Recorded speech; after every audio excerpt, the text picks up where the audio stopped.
Di mana? Seharusnya aku berpijak. Selamat datang di kanal pilihan Anda. Kisah yang akan kami sampaikan hari ini adalah sebagai berikut. Begitu saya tiba di rumah setelah bekerja, ibu mertua saya bersama keempat adik ipar telah memadati pintu depan. Mereka datang dengan sebuah pernyataan yang mengejutkan. Mulai malam ini, mereka semua akan tinggal bersama kami. Suami saya, Budi, yang gajinya hanya 4 juta rupiah sebulan, dengan lantang berkata bahwa dialah yang akan menanggung hidup seluruh keluarganya. Saya hanya bisa tertegun, air mata mengalir tanpa suara.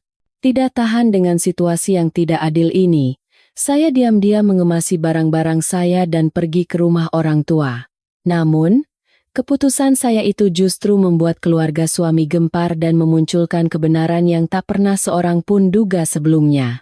Jika Anda penasaran dengan kebenaran yang tersembunyi di balik kisah ini, mari simak baik-baik mulai dari sekarang. Saya ingat betul malam itu. Setelah pulang kerja, saya dan suami saya, Budi, baru saja susah payah memarkir motor di depan rumah kontrakan kecil kami yang kami dapatkan dengan susah payah di pinggiran Jakarta. Saat itulah saya melihat 5 bayangan berdiri di depan pintu. Saya seketika menahan napas. Sebelum saya sempat memahami situasinya, suara riang ibu mertua terdengar, seolah ini adalah pertemuan yang sudah direncanakan. "Sari, sudah pulang, ya? Ibu dan adik-adikmu datang. Mulai hari ini, kita semua tinggal bersama. Pasti akan lebih seru." Saya membeku di tempat. Rasanya seperti ada yang mencekik leher saya. Napas saya sesak. Sekujur tubuh saya dingin seolah disiram air es dari kepala. Di belakang ibu mertua, keempat adik ipar berdiri berdesakan. Adik ipar pertama, Joko, menggendong ransel besar seolah hendak pindah rumah. Yang kedua, Agus, memeluk sebuah penanak nasi tua.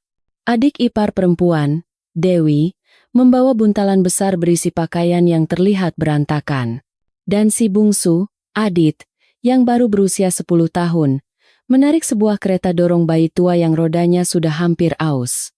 Di depan mata saya, seluruh anggota keluarga suami berdiri, seolah mereka telah menemukan alamat yang tepat. Saya menoleh ke arah suami saya, Mas Budi.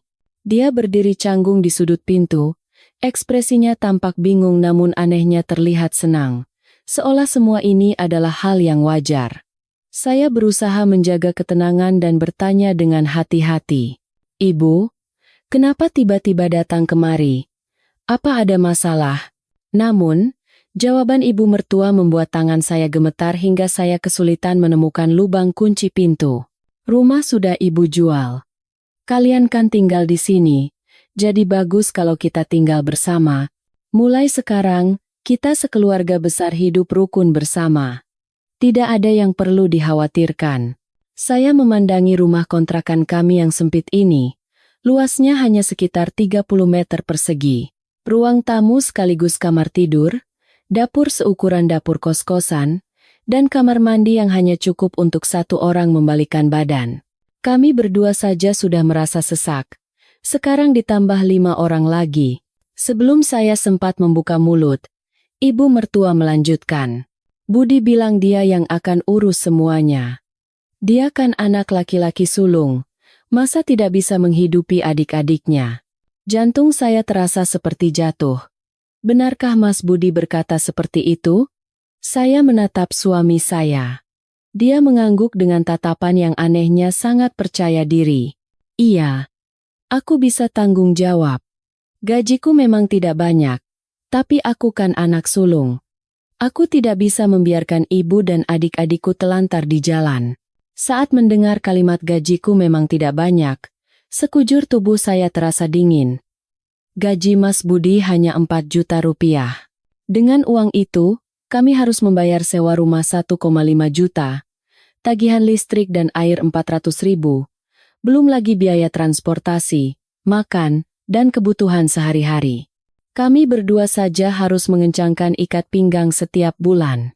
Sekarang, ditambah 5 orang lagi, saya tidak mengerti dari mana datangnya keyakinan Mas Budi yang begitu kuat. Dan bagaimana bisa ibu mertua mengambil keputusan sebesar ini tanpa berdiskusi sedikit pun? Ibu mertua melangkah masuk dengan angkuh seolah ini rumahnya sendiri, lalu memandang berkeliling dengan tatapan tidak puas seakan rumah ini terlalu kecil. Sambil terus berkata, "Kalau ibu ada di rumah, kamu kan jadi tidak terlalu lelah, Sari. Ibu bisa masakan untuk semua orang. Ibu lihat kalian berdua makannya seadanya sekali." Saya menggigit bibir. Dari luar terdengar seperti kata-kata yang manis, tetapi di dalamnya tersembunyi paksaan yang menakutkan. Saya sudah terbiasa dengan gaya bicara ibu mertua yang selalu merasa dirinya benar, tetapi kali ini sudah di luar batas imajinasi saya. Dewi, yang baru berusia 18 tahun, dengan tatapan cemas namun berusaha terlihat ceria, bertanya kepada saya, "Mbak Sari, kami tidur di mana?" Mendengar pertanyaan itu, pikiran saya menjadi kosong. Di rumah ini hanya ada satu tempat tidur untuk 2 orang, bahkan kami berdua pun sering tidur berdesakan. "Tidur di mana?" Saya ingin bertanya balik. Apa yang dia pikirkan? Bagaimana saya akan menyiapkan tempat tidur? Tapi kata-kata itu tidak keluar. Tenggorokan saya terasa kering. Melihat ekspresi saya, Mas Budi berbisik di telinga saya, "Sayang, tolong sabar sedikit, ya. Ibu dan adik-adik tidak punya tempat lain. Kita harus bantu semampu kita." Suara Mas Budi terdengar lembut seperti memohon, tetapi kata-kata itulah yang menusuk hati saya. Saya telah hidup bersama Budi selama 3 tahun. Saya tahu dia orang yang baik, tetapi kebaikan yang sampai tidak tahu bagaimana melindungi keluarga kecilnya sendiri hanyalah sebuah kelemahan. Tiba-tiba, masa depan saya terbayang di depan mata. Setiap malam memasak untuk 7 orang, membersihkan rumah kecil ini, dan tumpukan tanggung jawab di pundak saya di tengah kebisingan yang tak henti-hentinya. Dan yang lebih mengerikan, saya tahu sifat ibu mertua yang ingin mengendalikan segalanya. Tinggal bersamanya akan menjadi neraka. Saya berdiri di tengah ruangan sempit ini, memandangi adik-adik ipar yang meletakkan barang-barang mereka begitu saja. Ibu mertua yang dengan santainya menentukan tempat tidur seolah ini rumahnya sendiri, dan Mas Budi yang hanya berdiri diam seperti tiang. Seketika, saya merasa jika saya tidak bicara sekarang, saya akan terhisap ke dalam pusaran yang tidak akan pernah bisa saya lepaskan. Saya menarik napas dalam-dalam. Suara saya tenang, tetapi setiap katanya setajam pisau. "Maaf, Bu. Rumah ini terlalu sempit, dan saya tidak sanggup menanggungnya. Ibu dan adik-adik sebaiknya mencari tempat lain. Kita tidak bisa tinggal bersama seperti ini." Semua kebisingan di ruangan itu berhenti. Ibu mertua berbalik dengan cepat dan menatap saya tajam. "Sari, berani-beraninya kamu bicara begitu. Aku ini ibunya Budi, dan mereka ini adik-adiknya Budi. Kamu siapa berani menentukan urusan kami?" Jantung saya berdebar kencang, tetapi saya tetap menjawab dengan jelas. "Ya, saya istri Mas Budi. Saya punya tanggung jawab untuk menjaga ketenangan keluarga saya." Mas Budi berteriak kaget. "Sari, apa yang kamu katakan? Aku kan sudah bilang aku yang akan tanggung jawab. Ibu, tinggal saja di sini." Saya menatap Mas Budi lama sekali.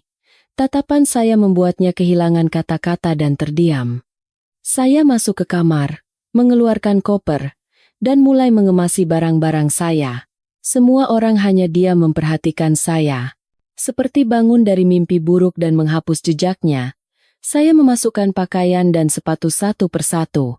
Saat saya menarik koper menuju pintu depan, ibu mertua berteriak, "Kalau kamu berani melangkah keluar dari rumah ini, akan ibu sebarkan gosip kalau kamu menantu yang meninggalkan suami." Saya berbalik dan berkata dengan lembut namun tegas, "Saya tidak meninggalkan suami saya. Saya hanya meninggalkan tempat ini, di mana tidak ada satu jengkal pun ruang untuk saya." Saya menarik koper dan melangkah keluar. Mas Budi mengejar saya, tetapi saya meninggalkan satu kalimat yang membuat dia dan seluruh keluarganya membeku. "Kamu jalani tanggung jawabmu. Aku akan kembali ke tempatku seharusnya." Dan tanpa menoleh ke belakang, saya pergi menuju rumah orang tua saya, meninggalkan rumah yang bising dan kacau itu. Momen itu adalah awal dari badai yang akan datang. Saya menarik koper di jalan kecil menuju rumah orang tua. Di belakang, saya mendengar suara putus asa Mas Budi memanggil nama saya, tetapi saya tidak menoleh.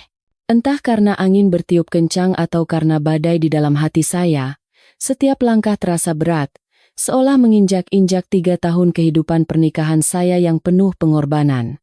Saat menekan bel rumah orang tua, jantung saya berdebar begitu kencang hingga saya harus menarik napas beberapa kali. Ibu yang membukakan pintu, melihat putrinya pulang sendirian sambil menarik koper. Wajah ibu berubah dari kaget menjadi pucat pasi. "Ada apa? Kenapa kamu pulang sendirian jam segini?" Saya menahan air mata dan masuk ke dalam.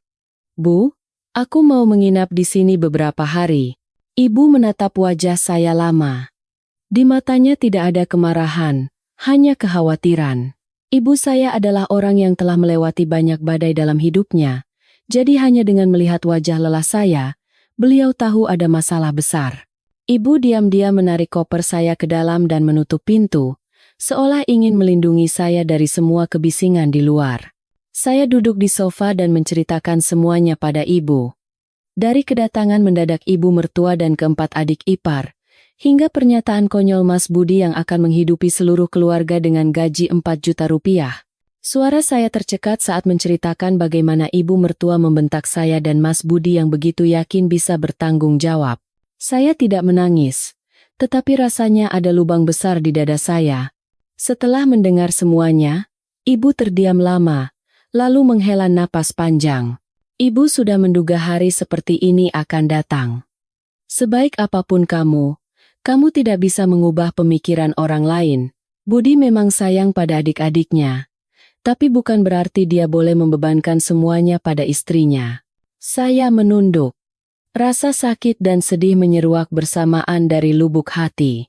Selama 3 tahun menjadi menantu, saya selalu berusaha mendahulukan orang lain. Saya menahan omelan ibu mertua. Saya menahan kelakuan semaunya adik-adik ipar. Saya menahan Joko dan Agus yang sering datang dan makan minum sesuka hati seolah di rumah sendiri. Saya selalu berkata pada Mas Budi bahwa saya mengerti keluarganya, tetapi saya tidak pernah membayangkan mereka akan datang dan menuntut untuk tinggal bersama seenaknya seperti ini. Saat saya sedang melamun, telepon berdering. Nama Mas Budi muncul di layar. Saya ragu, tetapi akhirnya mengangkatnya. Suara Mas Budi terdengar panik. "Sari, kenapa kamu pergi ke rumah ibumu?" "Gara-gara kamu. Ibu jadi kesal. Cepat kembali. Ibu marah besar sekarang. Kalau kamu tidak kembali, dia menyuruhku untuk urus sendiri." Saya tetap tenang, tetapi setiap kata terasa seberat batu. Seluruh keluarga datang dan minta tinggal bersama. Bagaimana caranya aku urus sendiri? Di rumah 30 meter persegi. Bagaimana kamu bisa menanggungnya? Mas Budi terdiam sejenak, lalu mengucapkan kalimat yang membuat hati saya dingin. "Kalau aku bilang bisa, ya bisa. Pulang dulu, kita bicarakan, jangan perbesar masalah." Saya menarik napas dalam-dalam. Kalimat "jangan perbesar masalah" seolah meremehkan semua usaha dan perasaan yang selama ini saya pendam. Saya merasa dia tidak mengerti apa yang baru saja terjadi. Dia hanya khawatir tentang perasaan ibunya dan kesulitan adik-adiknya. Saya, istrinya yang setiap hari hidup di sisinya, sama sekali tidak masuk dalam perhitungannya. Saya berkata pelan, "Jelaskan pada ibumu. Kalau kamu sudah benar-benar mengerti apa itu tanggung jawab, baru telepon aku lagi. Aku tidak bisa pulang sekarang." Saya menutup telepon. Tangan saya gemetar, tapi saya tidak ingin ibu melihatnya. Ibu meletakkan tangannya di bahu saya dan berkata dengan suara pelan namun hangat, "Kamu benar. Tidak ada yang berhak memojokkanmu seperti itu. Ada ibu di sini. Kamu di sini. Tidak ada yang bisa menyakitimu lagi." Malam itu, saya berbaring di kamar lama saya, kamar yang penuh dengan kenangan masa gadis saya. Semuanya terasa begitu akrab, membuat hati saya sedikit lebih ringan. Tetapi di bawah cahaya lampu kuning yang hangat, Saya teringat tatapan bingung Mas Budi saat saya pergi. Saya mencintai Mas Budi. Perasaan itu tidak berubah. Tetapi cinta tidak boleh ditindas oleh rasa tanggung jawab yang tidak masuk akal. Sekitar pukul 8 malam, telepon berdering lagi. Kali ini dari ibu mertua. Saya ragu sejenak, tetapi mengangkatnya. Suara ibu mertua penuh amarah, seolah sayalah sumber dari semua masalah. Sari, apa-apaan kamu ini? Menantu dari keluarga mana yang kabur ke rumah orang tuanya hanya karena masalah sepele begini? Kamu harusnya tahu. Aku mau tinggal bersama kalian itu berkah buatmu. Saya memejamkan mata. Berkah? Saya tidak merasakan sedikit pun berkah. Saya menjawab dengan tenang. Maaf, Bu. Tapi kita tidak bisa tinggal bersama. Rumahnya terlalu sempit dan saya benar-benar tidak sanggup. Ibu mertua seperti memukul meja di seberang telepon. Suara brak terdengar jelas. Kalau kamu tidak sanggup, biar Budi yang tanggung jawab. Dia laki-laki dan punya kewajiban mengurus adik-adiknya. Kamu menantu di keluarga kami, jadi kamu harus mengerti itu. Saya bertanya dengan datar. Sebuah pertanyaan yang membuatnya terdiam selama beberapa detik. Lalu, apa ibu pernah mencoba mengerti saya? Saya juga manusia, Bu. Saya juga bisa lelah. Ibu mertua terdiam sejenak, lalu meledak lebih hebat. Sudah kuduga sejak hari pertama kamu jadi menantu di rumah ini. Kamu itu tidak punya hati. Anak egois yang hanya memikirkan diri sendiri. Sekarang berani-beraninya kamu melawanku? Budi itu menderita karena kamu. Tahu. Rasanya seperti ada yang menusuk luka saya. Selama 3 tahun, saya telah melakukan segalanya. Mengurus rumah, memasak, berhemat. Tidak pernah sekalipun saya mengeluh. Tapi sekarang saya dibilang tidak punya hati? Saya berusaha menjaga suara saya tetap tenang. Saya akan di rumah orang tua beberapa hari. Kalau tempat tinggal ibu dan adik-adik sudah stabil, kita bicara lagi. Ibu mertua menggeram. Kepergianmu dari rumah ini sama saja dengan merusak rumah tanggamu sendiri. Jangan salahkan siapa-siapa. Saya tidak bicara lagi dan menutup telepon. Ibu duduk di samping saya, diam-diam mendengarkan semuanya. Tatapan ibu terlihat sedih, tetapi tegas. Jangan takut. Ada ibu. Malam harinya, sebuah pesan masuk dari Mas Budi. Sari, aku bingung sekali. Ibu terus marah-marah. Adik-adik tidak punya tempat tujuan. Tolong, bisakah kamu kembali dan menenangkan ibu? Aku mohon. Saya membaca pesan itu berulang kali. Hati saya terasa diremas. Tetapi saya menyadari satu hal dengan jelas. Jika saya kembali sekarang, saya akan terperangkap dalam pusaran yang tidak akan pernah bisa saya lepaskan. Ibu mertua akan menganggapnya sebagai kekalahan saya dan akan menekan saya lebih keras lagi. Adik-adik ipar akan menganggap tinggal bersama adalah hal yang wajar. Dan Mas Budi akan melihat saya sebagai orang yang harus menanggung tanggung jawabnya. Saya tidak bisa melakukannya. Saya membalas pesannya. Selesaikan dulu masalah ibumu. Kalau kamu sudah benar-benar siap melindungi keluarga kita, aku akan kembali. Saya meletakkan ponsel. Air mata saya mengalir. Tetapi hati saya lebih kuat dari sebelumnya. Saya tidak meninggalkan suami saya. Saya hanya berdiri untuk melindungi diri saya sendiri. Sesuatu yang seharusnya sudah saya lakukan sejak lama. Dan malam itu, saya tidak pernah membayangkan bahwa kebisuan saya akan membuat keluarga suami kacau balau dengan cara yang bahkan mereka sendiri tidak pernah duga. Malam itu, di kamar lama saya di rumah orang tua, saya mencoba tidur sambil meraba-raba selimut bermotif bunga yang akrab, tetapi saya tidak bisa memejamkan mata. Sementara itu, di rumah kontrakan kecil tempat saya dan Budi tinggal, segalanya berantakan seperti baru saja diterjang badai. Saya sama sekali tidak tahu apa yang terjadi di sana sampai sebuah panggilan tak terduga datang. Hampir tengah malam, ponsel saya berdering tanpa henti. Awalnya saya pikir itu Budi, tetapi nama yang muncul di layar membuat jantung saya berdebar. Dewi, adik ipar saya. Saya ragu sejenak. Dewi selalu bersikap dingin dan pendiam, sering menatap saya seolah saya bukan bagian dari keluarganya. Kalau anak seperti dia menelepon saya tengah malam, pasti bukan masalah sepele. Saat saya mengangkat telepon, suara Dewi terdengar bergetar dan penuh isak tangis. "Mbak Sari, bisa datang ke sini sekarang. Rumah benar-benar kacau." Saya berusaha menjaga suara saya tetap tenang. "Dewi, ada apa? Coba bicara yang jelas." Dewi terisak. Ibu memarahi Mas Budi habis-habisan. Mas Budi akhirnya menangis juga. Ibu teriak-teriak, bilang keluarga kita hancur gara-gara Mbak Sari. Penanak nasi sampai dilempar. Adit jadi ketakutan dan meringkuk di pojok. Mas Joko dan Mas Agus malah berantem. Yang satu mau pulang kampung, yang satu mau tetap di sini. Aku benar-benar tidak tahu harus bagaimana. Saya menahan napas sejenak. Saya tahu ibu mertua punya temperamen yang meledak-ledak, tetapi saya tidak menyangka situasinya akan menjadi sekacau ini hanya karena saya pergi dari rumah. Dewi melanjutkan. Suaranya nyaris seperti jeritan. Ibu bilang, kalau Mbak Sari tidak segera kembali, besok pagi dia akan membawa seluruh keluarga ke depan kantor Mbak Sari. Dia akan membuat keributan besar di depan gerbang kantor supaya Mbak Sari malu dan tidak bisa angkat kepala lagi.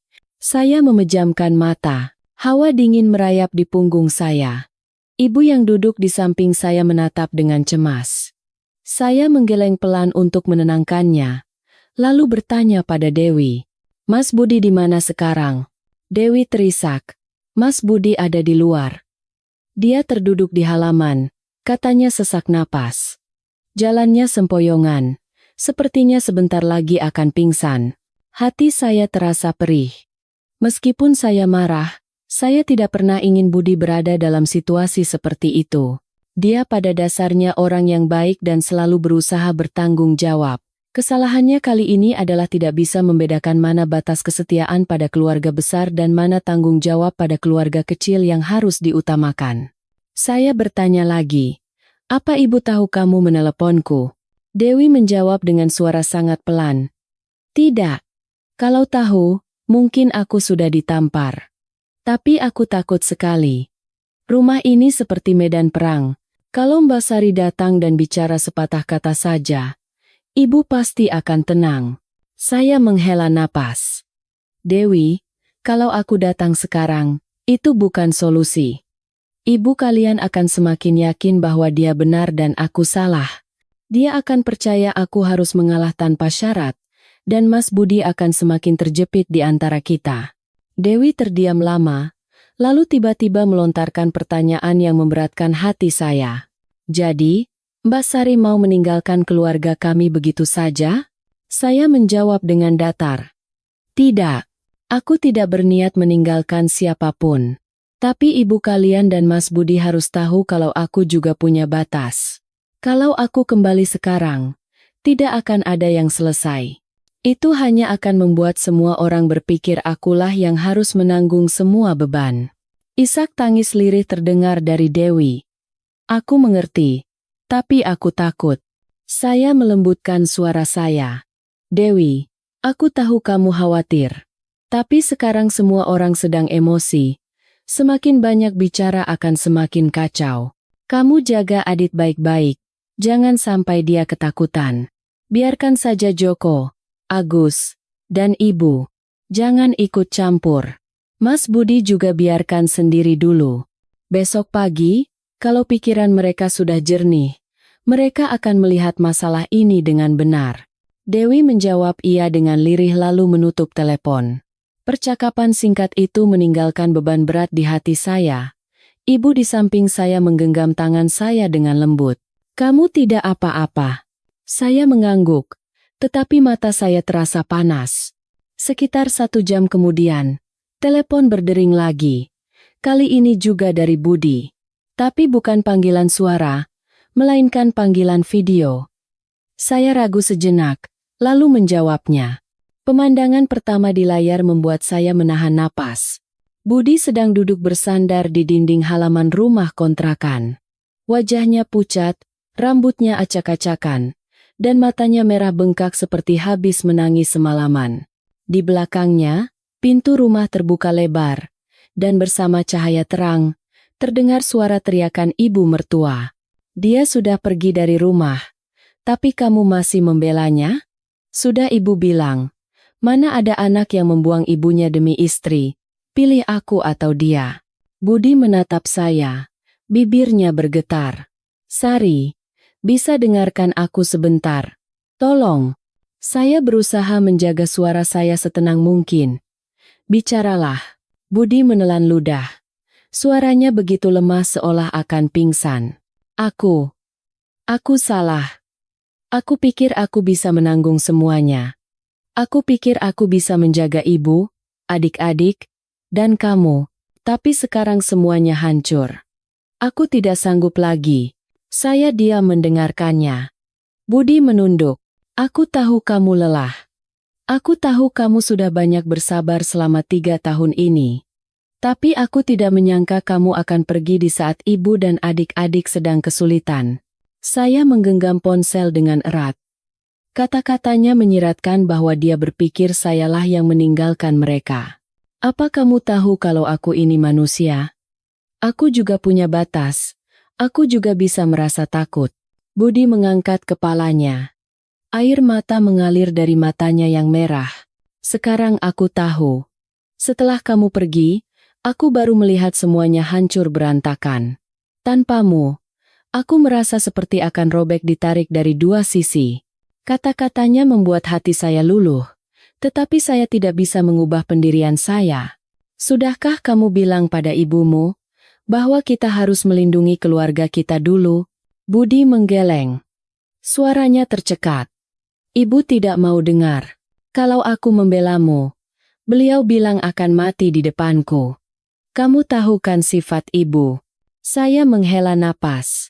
Saya tahu ibu mertua bisa mengatakan hal sekejam itu. Dia selalu menggunakan emosi untuk mengendalikan Budi sesuai keinginannya. Budi menatap saya dengan putus asa.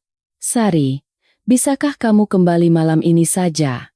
Kalau kamu berdiri di depan ibu dan bicara baik-baik, ibu pasti akan sedikit melunak. Tolong, kembalilah. Ya? Rasa sakit seperti menusuk dada saya. Dia hanya meminta saya untuk menjadi tameng baginya. Saya bertanya langsung, kamu mau aku kembali untuk meredakan amarah ibumu? Atau karena semua orang butuh tempat tidur? Atau karena kamu benar-benar ada di pihakku? Budi tidak bisa menjawab. Angin di halaman mengacak-acak rambutnya. Dia menggigit bibir. Aku belum bisa melakukan seperti yang kamu mau. Tapi tolong, jangan tinggalkan aku sekarang. Air mata saya jatuh. Tetapi saya tetap berkata dengan suara yang jelas. Aku tidak meninggalkanmu. Tapi aku tidak akan kembali ke rumah yang membuatku sesak napas itu. Budi menutupi wajahnya dan menangis seperti anak kecil. Jangan begitu. Aku takut sekali. Saya ingin berlari dan memeluknya. Tetapi pada saat yang sama saya tahu, jika saya kembali sekarang, saya akan selamanya menjadi korban bagi keluarga suami. Saya berkata perlahan, kata demi kata, seolah meletakkan batu di tanah. Saat kamu benar-benar berdiri untuk melindungi istrimu, saat itu aku akan kembali. Sekarang, kamu harus menghadapi ibumu sendiri. Budi terduduk lemas. Bahunya terguncang. Saya berkata pelan, semoga kamu bisa tidur sedikit. Aku tutup teleponnya. Lalu saya memutus panggilan. Saya membenamkan wajah di bantal dan menangis tanpa suara. Malam itu adalah malam pertama dalam hidup saya di mana saya menyadari bahwa seseorang mungkin tidak cukup kuat untuk melindungi saya. Bukan karena dia tidak mencintai saya. Tetapi saya tidak pernah membayangkan. Keesokan paginya, segalanya akan bergulir ke arah yang jauh melampaui imajinasi saya. Pukul 6 pagi lewat sedikit, saya terbangun oleh suara ibu yang memanggil saya dari luar. Sari, bangun. Sarapan dulu. Suara lembut ibu yang seperti embun pagi. Entah mengapa kali ini membuat ujung hidung saya perih. Saya bangkit dan menarik napas dalam-dalam. Saya berjanji pada diri sendiri untuk tetap tenang dan kuat, agar tidak lagi terseret dalam pusaran masalah keluarga suami. Saat turun ke dapur, ibu sedang memasakkan Indomie untuk saya. Ibu memandangi saya sejenak, lalu menggelengkan kepala. Wajahmu jadi tirus begini. Kalau perempuan terlalu banyak memendam, badannya sendiri yang sakit. Saya duduk di meja makan tanpa menjawab. Tangan yang memegang garpu masih sedikit gemetar. Belum sampai separuh mie saya habiskan. Ponsel berdering lagi. Sebuah pesan dari Budi. Ibu sudah pergi. Saya langsung membeku. Saya segera membalas. Pergi kemana? Pesan balasan Budi seolah menusuk mata saya. Membawa Adit untuk mencarimu. Kata ibu, pagi ini beliau mau bicara langsung dan tidak akan membiarkan masalah ini berlarut-larut. Saya sontak berdiri. Jantung saya berdebar kencang. Kenapa kamu biarkan ibu dan Adit pergi berdua saja? Pesan balasan datang dengan cepat. Seolah saya bisa merasakan tangan Budi yang gemetar. Aku tidak bisa mencegahnya. Ibu sudah bertekad. Kalau tidak bisa bertemu denganmu, beliau akan langsung ke kantormu. Jantung saya mencelos. Saya membayangkan ibu mertua berteriak-teriak di depan gerbang kantor. Saya bekerja di kantor yang tenang. Jika ibu mertua datang sampai ke sana, kehidupan sosial saya akan tamat. Saya langsung menelepon Budi. Dia segera mengangkatnya. Suaranya panik. Sari, ibu benar-benar pergi. Aku berusaha mengejar, tapi beliau naik taksi dan aku kehilangan jejak. Saya menggenggam ponsel erat-erat. Apa kamu tidak tahu kalau cara ibu ini hanya untuk memojokkanku? Membuatku tidak bisa lari dan tidak bisa menghadapinya? Budi terengah-engah. Aku tahu.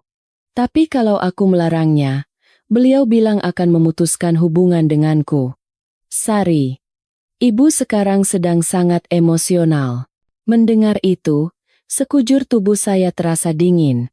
Seorang ibu yang mengancam akan memutuskan hubungan dengan anaknya hanya karena si anak berusaha melindungi istrinya dari situasi yang tidak adil. Satu kalimat itu sudah menjelaskan banyak hal. Saya bertanya lagi, kamu di mana sekarang? Aku sedang menuju ke rumah ibumu. Ibu sudah berangkat duluan, aku menyusul. Saya menutup telepon dan berkata pada ibu, Bu, ibu mertuaku dan Adit sedang dalam perjalanan ke sini. Ibu sedikit terkejut, tetapi tatapannya menunjukkan ketajaman yang jarang saya lihat. Sampai datang ke rumah kita? Baiklah. Kamu berdiri saja di belakang ibu. Apapun yang terjadi, kita hadapi. Saya tahu ibu bukanlah orang yang suka ribut atau meninggikan suara. Tetapi jika terjadi sesuatu, beliau adalah orang yang paling tegar. Dibesarkan sendirian olehnya. Saya tahu ibu tidak pernah takut menghadapi siapapun. Saya berdiri di belakang ibu, tetapi seluruh tubuh saya gemetar. Saya bukan takut pada pertengkaran. Saya takut ibu mertua akan membuat keributan, dilihat oleh tetangga, dan ibu saya akan terluka karenanya. Hampir pukul 8, seseorang menggedor pintu gerbang dengan sangat keras, seolah hendak merobohkannya. Saya menoleh. Jantung saya mencelos. Ibu keluar dan membuka pintu. Begitu pintu sedikit terbuka, suara penuh amarah ibu mertua meledak. Bu Besan, saya mau tanya. Apa anak Anda, Sari, masih menganggap saya sebagai ibu mertuanya? Berani-beraninya dia kabur ke sini.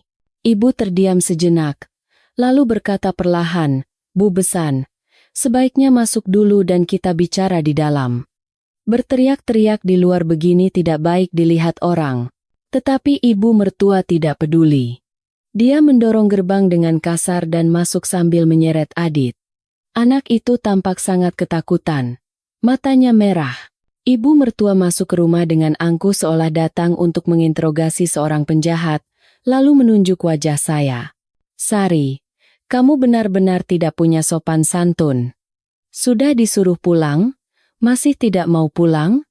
Gara-gara kamu, keluarga kami jadi malu. Kalau sekarang juga tidak mau pulang, akan kubicarakan semuanya di sini. Saya tidak mengalihkan pandangan dan berdiri tegap menghadapinya. Tetapi ibu setengah menghalangi saya dan maju. Ibu berkata dengan lembut, tetapi setiap katanya penuh penekanan. Bu Besan adalah ibu mertuanya, dan saya adalah ibu kandungnya. Kalau ada yang ingin dibicarakan, bicarakan dengan saya. Jangan menunjuk-nunjuk wajah anak saya. Ibu mertua menurunkan tangannya dan melotot. Saya bicara dengan menantu saya. Siapa yang ikut campur? Dia menantu keluarga kami, bukan anak Anda lagi. Gara-gara dia pergi, Budi menangis semalaman. Siapa yang dia khawatirkan sampai kabur begitu? Saya menggigit bibir untuk tetap tenang. Tetapi ibu tidak membiarkannya bicara lebih jauh. Suara ibu rendah, tetapi sangat tegas. Bu Besan datang membawa 5 orang ke rumah kontrakan anak-anak yang luasnya hanya 30 meter persegi. Katanya menantu saya, Budi, yang gajinya hanya 4 juta, bisa menghidupi semuanya. Apakah cara seperti itu untuk menyayangi anak, atau untuk menyiksanya? Ibu mertua terdiam sejenak, lalu meninggikan suaranya lagi. Saya sudah jual rumah. Saya tidak punya tempat tujuan. Ibu menatap matanya lekat-lekat. Tanggung jawab itu ada batasnya. Sesuai kemampuan. Hanya karena Bu Besan mau, bukan berarti sepasang suami istri itu harus hidup berdesak-desakan di tempat sekecil lubang tikus. Apa Bu Besan tidak pernah memikirkan bagaimana mereka akan hidup? Ibu mertua langsung membalas. Kalau jadi menantu, ya harusnya bisa menerima. Saya membesarkan Budi lebih dari 20 tahun. Apa susahnya Budi menghidupi keluarga kami beberapa tahun saja? Saya maju dan berkata dengan tenang. Ibu, saya tidak pernah lari dari tanggung jawab. Tapi saya tidak bisa tinggal bersama semua orang di rumah itu. Saya lelah. Ibu mertua berteriak. Lelah kenapa? Hanya karena anggota keluarga bertambah beberapa orang. Sudah mengeluh. Atau kamu memang tidak mau tinggal dengan keluarga suami? Saya menatap matanya. Di matanya tersimpan luka seluas langit. Saya ingin hidup bersama suami saya. Tapi saya tidak ingin menanggung beban tanggung jawabnya. Saat itu juga, Budi berlari masuk ke halaman. Terengah-engah. Kemejanya basah oleh keringat. Dia membeku melihat pemandangan 3 wanita yang sedang berhadapan. Dia menatap saya, lalu menatap ibunya. Tatapannya putus asa. Ibu, Sari, sudahlah, jangan bertengkar. Tetapi ibu mertua membentaknya seperti petir. Budi, diam di situ, cepat seret istrimu pulang. Kalau dia tidak mau, aku akan mati di rumah ini, terserah. Wajah Budi pucat pasi, dia tergopoh-gopoh memegang bahu ibunya. Ibu, jangan bicara begitu. Adit yang ketakutan memegang erat ujung bajunya, bibirnya bergetar. Nenek, jangan mati. Aku takut. Melihat pemandangan itu, hati saya luluh. Saya kasihan pada Adit. Saya kasihan pada Budi yang terjepit di tengah-tengah. Tetapi rasa kasihan tidak bisa membuat saya kembali menanggung penderitaan itu. Ibu meletakkan tangan di bahu saya dan menatap Budi, lalu berkata perlahan, Budi, kamu ini laki-laki. Kamu harus tahu satu hal. Istrimu tidak salah. Kamu harus tahu bagaimana melindungi keluarga kecilmu dulu, baru keluarga besarmu bisa damai. Budi tertegun. Kata-kata itu sepertinya sangat mengejutkannya. Dia menatap saya lama, lalu menatap ibunya yang terus berteriak akan mati dan menekannya. Dia berdiri di tempat, tubuhnya sedikit gemetar. Suaranya tercekat seperti anak kecil yang ditarik dari 2 sisi. Aku harus bagaimana? Di satu sisi ada ibu, di sisi lain ada istriku. Aku tersiksa sekali. Saya menatap Budi. Rasa kasihan membuncah. Tetapi saya harus mengatakan sesuatu yang akan membuat ibu mertua semakin murka. Mas Budi, kamu hanya perlu mengatakan satu hal. Bahwa keluarga kita harus stabil dulu. Maka semuanya akan berubah. Tetapi kata-kata itu adalah tetesan air terakhir yang membuat gelas meluap. Ibu mertua berteriak hingga seisi halaman mendengarnya. Kalau kamu berani mengatakan itu, kamu bukan anakku lagi. Wajah Budi pucat pasi dan membeku di tempat. Saya menghela napas. Saya sadar segalanya sudah mencapai batas. Dan tepat pada saat itu, Budi menoleh ke arah saya. Matanya penuh konflik dan penderitaan. Saya merasa kehidupan pernikahan kami sedang menuju persimpangan jalan yang tak seorang pun bisa prediksi. Saat ibu mertua berteriak, "Kalau kamu berani mengatakan itu, kamu bukan anakku lagi." Waktu seolah berhenti di halaman rumah kami. Udara terasa berat dan menyesakan, sampai-sampai detak jantung saya sendiri terdengar jelas. Adit menangis histeris sambil memeluk kaki Budi. Dewi dan dua adik ipar lainnya berdiri gelisah di luar gerbang, mengintip ke dalam. Budi berdiri di antara dua wanita terpenting dalam hidupnya. Di satu sisi, ibu yang melahirkannya. Di sisi lain, istri yang telah menemaninya selama 3 tahun. Wajah Budi pucat pasi, bibirnya terkatup rapat hingga membiru. Dia tidak bergerak sedikit pun, seolah jika bergerak sedikit saja, segalanya akan runtuh. Ibu saya melangkah maju, suaranya tetap lembut, tetapi setiap katanya menusuk tepat sasaran. "Budi, jangan biarkan siapapun memaksamu memilih. Kamu punya hak untuk mengatakan yang benar, tanpa terikat oleh siapapun." Ibu mertua berteriak ke arah ibu saya. "Apa maksud Anda? Jangan ikut campur urusan saya mendidik anak saya." Ibu saya menjawab dengan tenang. "Saya tidak ikut campur. Saya hanya mengatakan bahwa sudah sepantasnya menantu saya menghormati ibunya. Tetapi yang terpenting adalah dia harus tahu bagaimana bertindak sesuai dengan akal sehat. Jika Bu Besan benar-benar menyayangi Budi, seharusnya tidak menekannya dengan ancaman memutuskan hubungan." Kata-kata itu seperti menyulut api pada tumpukan kayu kering. Ibu mertua menjerit, "Saya tidak perlu belajar dari Anda. Saya yang membesarkannya lebih dari 20 tahun. Anda siapa berani mengatur saya?" Budi terkejut dan mencoba menenangkan ibunya. "Ibu, sudahlah." Tetapi ibu mertua menepis tangannya dengan kasar dan menunjuk ke arah saya. "Sari, ini semua gara-gara kamu. Gara-gara kamu." Budi berani melawan ibunya. "Gara-gara kamu, keluarga kami hancur berantakan. Kalau tidak mau tinggal denganku, bilang terus terang. Jangan pura-pura kabur dari rumah dan membuat Budi mengejar-ngejarku."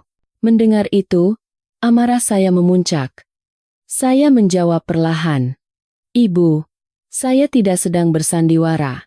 Saya hanya pergi dari tempat yang membuat saya tidak bisa bernapas. Saya tidak ingin Mas Budi menderita, tapi saya juga tidak bisa hidup terus-menerus di pojokan." Ibu berdiri di samping saya. Napasnya tenang, tetapi tatapannya tajam. Ibu berkata pelan kepada saya, "Kamu diam saja, biar ibu yang bicara." Saya mengangguk dan mundur. Ibu berbalik menghadap ibu mertua. Suaranya tidak keras, tetapi menggema di seluruh halaman. "Bu Besan, coba pikirkan. Kedua anak ini hidup dari apa? Gaji Budi hanya 4 juta, kan? Penghasilan Sari juga mungkin hanya cukup untuk menambah biaya hidup. Tapi Bu Besan datang membawa 5 orang dan menyuruh anak Anda bertanggung jawab. Lalu, apa yang sudah Bu Besan berikan untuk anak Anda? Pernahkah sekali saja memikirkan betapa berat bebannya? Sebenarnya, bagaimana cara Bu Besan menyayangi anak Anda, sampai-sampai membebaninya dengan beban seberat itu hingga dia tidak bisa bernapas?" Ibu mertua gemetar karena marah. "Sudah saya bilang saya tidak punya rumah. Lalu saya harus tinggal di mana? Kalau anak saya tidak mengurus saya, siapa lagi?" Ibu menatapnya lekat-lekat. "Bu Besan bisa datang ke sini, tapi caranya yang salah. Tanpa diskusi sepatah kata pun, tanpa memberi waktu pada anak-anak untuk bersiap. Bu Besan menganggap rumah mereka seperti rumah sendiri, dan menganggap hidup mereka bisa diatur sesuka hati." Saya melihat ekspresi ibu mertua sedikit goyah. Tapi dia segera berbalik ke arah saya lagi, dengan mata merah menyala. "Jadi, Sari, katakan, kamu mau kembali ke rumah bersama Budi atau tidak?" Saya menarik napas dalam-dalam. Saya tahu, jika saat ini saya ragu, Saya tidak akan pernah bisa mengangkat kepala di keluarga suami. Saya akan terperangkap dalam belenggu tanpa jalan keluar, hidup untuk melayani, menahan, dan bersabar tanpa pernah bisa bersuara. Saya menatap matanya lekat-lekat dan berkata, saya akan kembali, tapi hanya jika ibu dan adik-adik sudah mendapatkan tempat tinggal sendiri. Saya dan Mas Budi butuh rumah kami sendiri untuk bisa stabil. Ibu mertua langsung berteriak, tidak akan pernah. Kami sudah sampai di sini. Kami tidak akan pergi kemana-mana.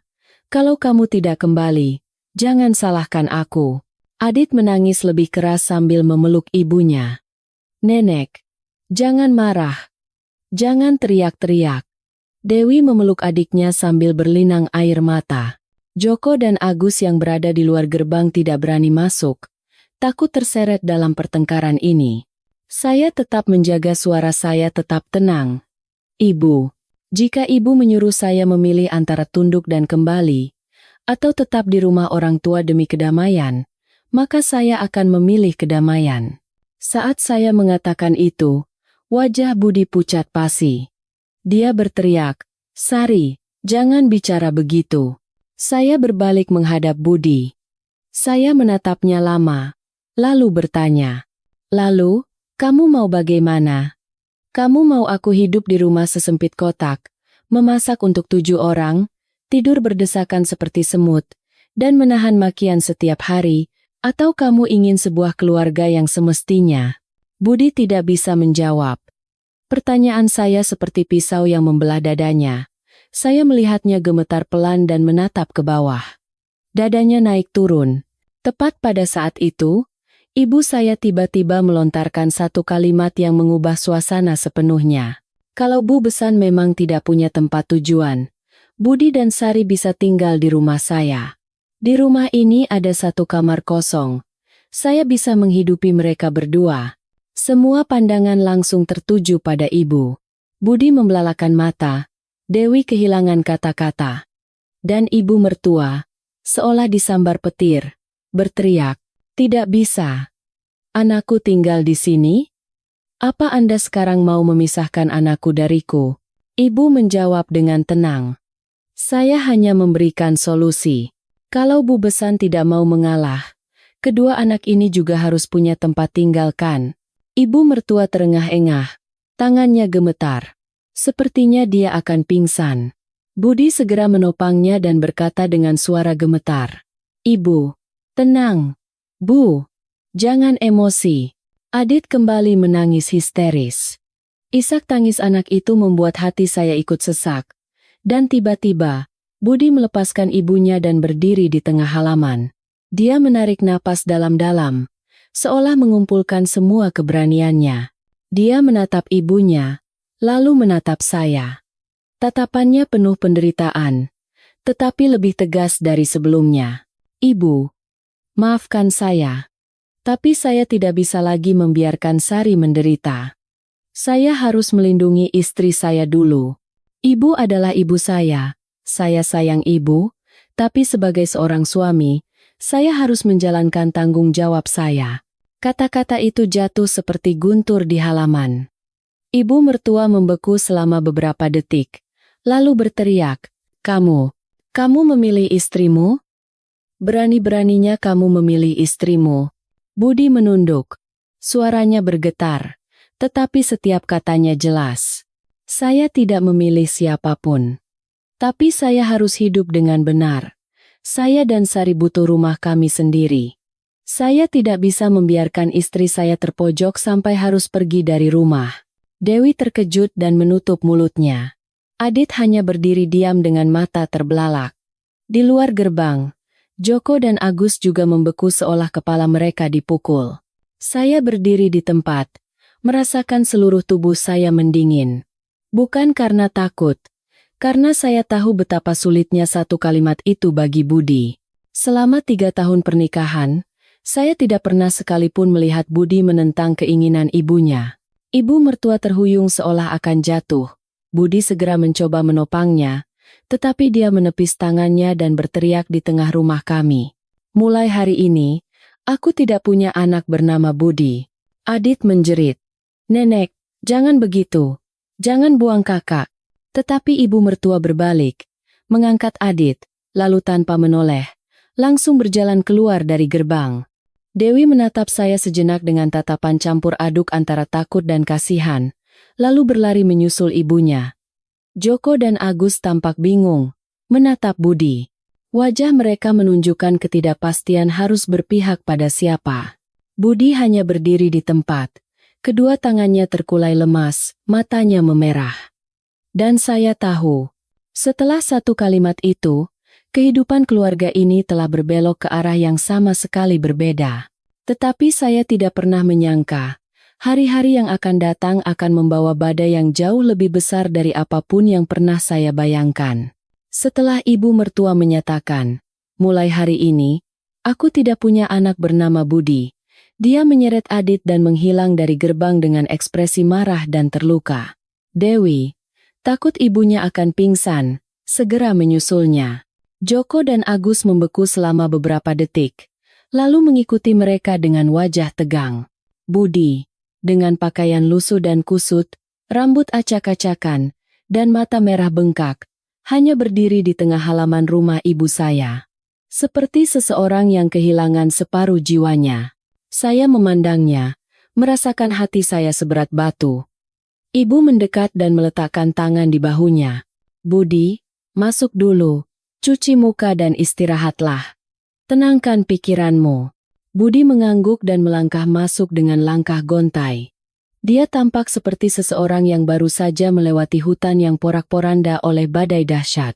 Saya memberinya segelas air, tetapi Budi hanya memegangnya tanpa bisa minum. Tangannya gemetar begitu hebat hingga airnya tumpah. Suaranya serak seperti besi berkarat. Sari, aku sekarang kehilangan ibu. Ibu tidak akan pernah memaafkanku lagi. Saya duduk di sampingnya dan berkata dengan lembut, ibu hanya sedang marah. Tapi kamu juga harus tahu, masalah ini cepat atau lambat pasti akan meledak.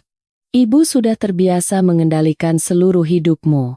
Wajar jika beliau bereaksi keras saat kamu mencoba berdiri sendiri. Budi memegangi kepalanya. Suaranya tercekat. Tapi aku sayang ibu dan aku sayang kamu. Aku tidak tahu harus bagaimana. Rasanya seperti tubuhku ditarik hingga robek dari dua sisi. Saya meletakkan tangan saya di atas tangannya dan berkata dengan sangat pelan. Kamu tidak perlu memilih siapapun. Kamu hanya perlu berdiri tegak di posisimu. Sebagai suami, menciptakan rumah yang hangat untuk istrimu. Sebagai anak, berbakti pada ibumu sesuai kemampuanmu. Tidak ada yang memaksamu untuk meninggalkan salah satu. Budi menatap saya dengan tatapan bingung. Tapi ibu tidak mengerti. Beliau bilang aku mengkhianatinya. Saya mengusap tangannya dengan lembut. Kamu tidak mengkhianati siapapun. Kamu hanya melakukan hal yang benar. Budi menatap saya begitu lama hingga saya bisa membaca semua penderitaan di matanya. Dia menyandarkan kepalanya di bahu saya dan berbisik. Kalau hari itu kamu tidak pergi, aku mungkin tidak akan pernah bisa mengatakan hal seperti hari ini. Saya tahu. Saya mengerti. Dan justru fakta itulah yang membuat hati saya sakit. Saya mencintai Budi. Tetapi cinta itu tidak seharusnya terus-menerus ditindas untuk tunduk pada paksaan yang tidak masuk akal. Sekitar 1 jam kemudian, Budi sedikit lebih tenang dan berkata, aku harus menemui ibu. Aku tidak mau beliau salah paham lebih jauh. Saya mengangguk. Pergilah. Aku tidak akan melarang, tapi kamu juga harus tetap tenang. Budi menggenggam tangan saya sekali, seolah mencari keberanian, lalu berdiri. Saat saya mengantarnya ke pintu, firasat buruk melintas di benak saya. Sebuah pertanda bahwa masalah ini tidak akan sesederhana yang saya kira. Sekitar 10 menit setelah Budi pergi, ponsel saya berdering. Peneleponnya adalah Dewi. Saya segera menjawab. Suara Dewi bergetar. Mbak Sari, cepat ke sini. Ibu. Ibu pingsan. Seluruh tubuh saya membeku. Pingsan? Coba bicara yang jelas. Dewi terisak. Ibu terlalu banyak berteriak sampai tidak bisa bernapas. Mas Agus sedang menelepon ambulans. Tolong datang, Mbak. Rumah kacau sekali.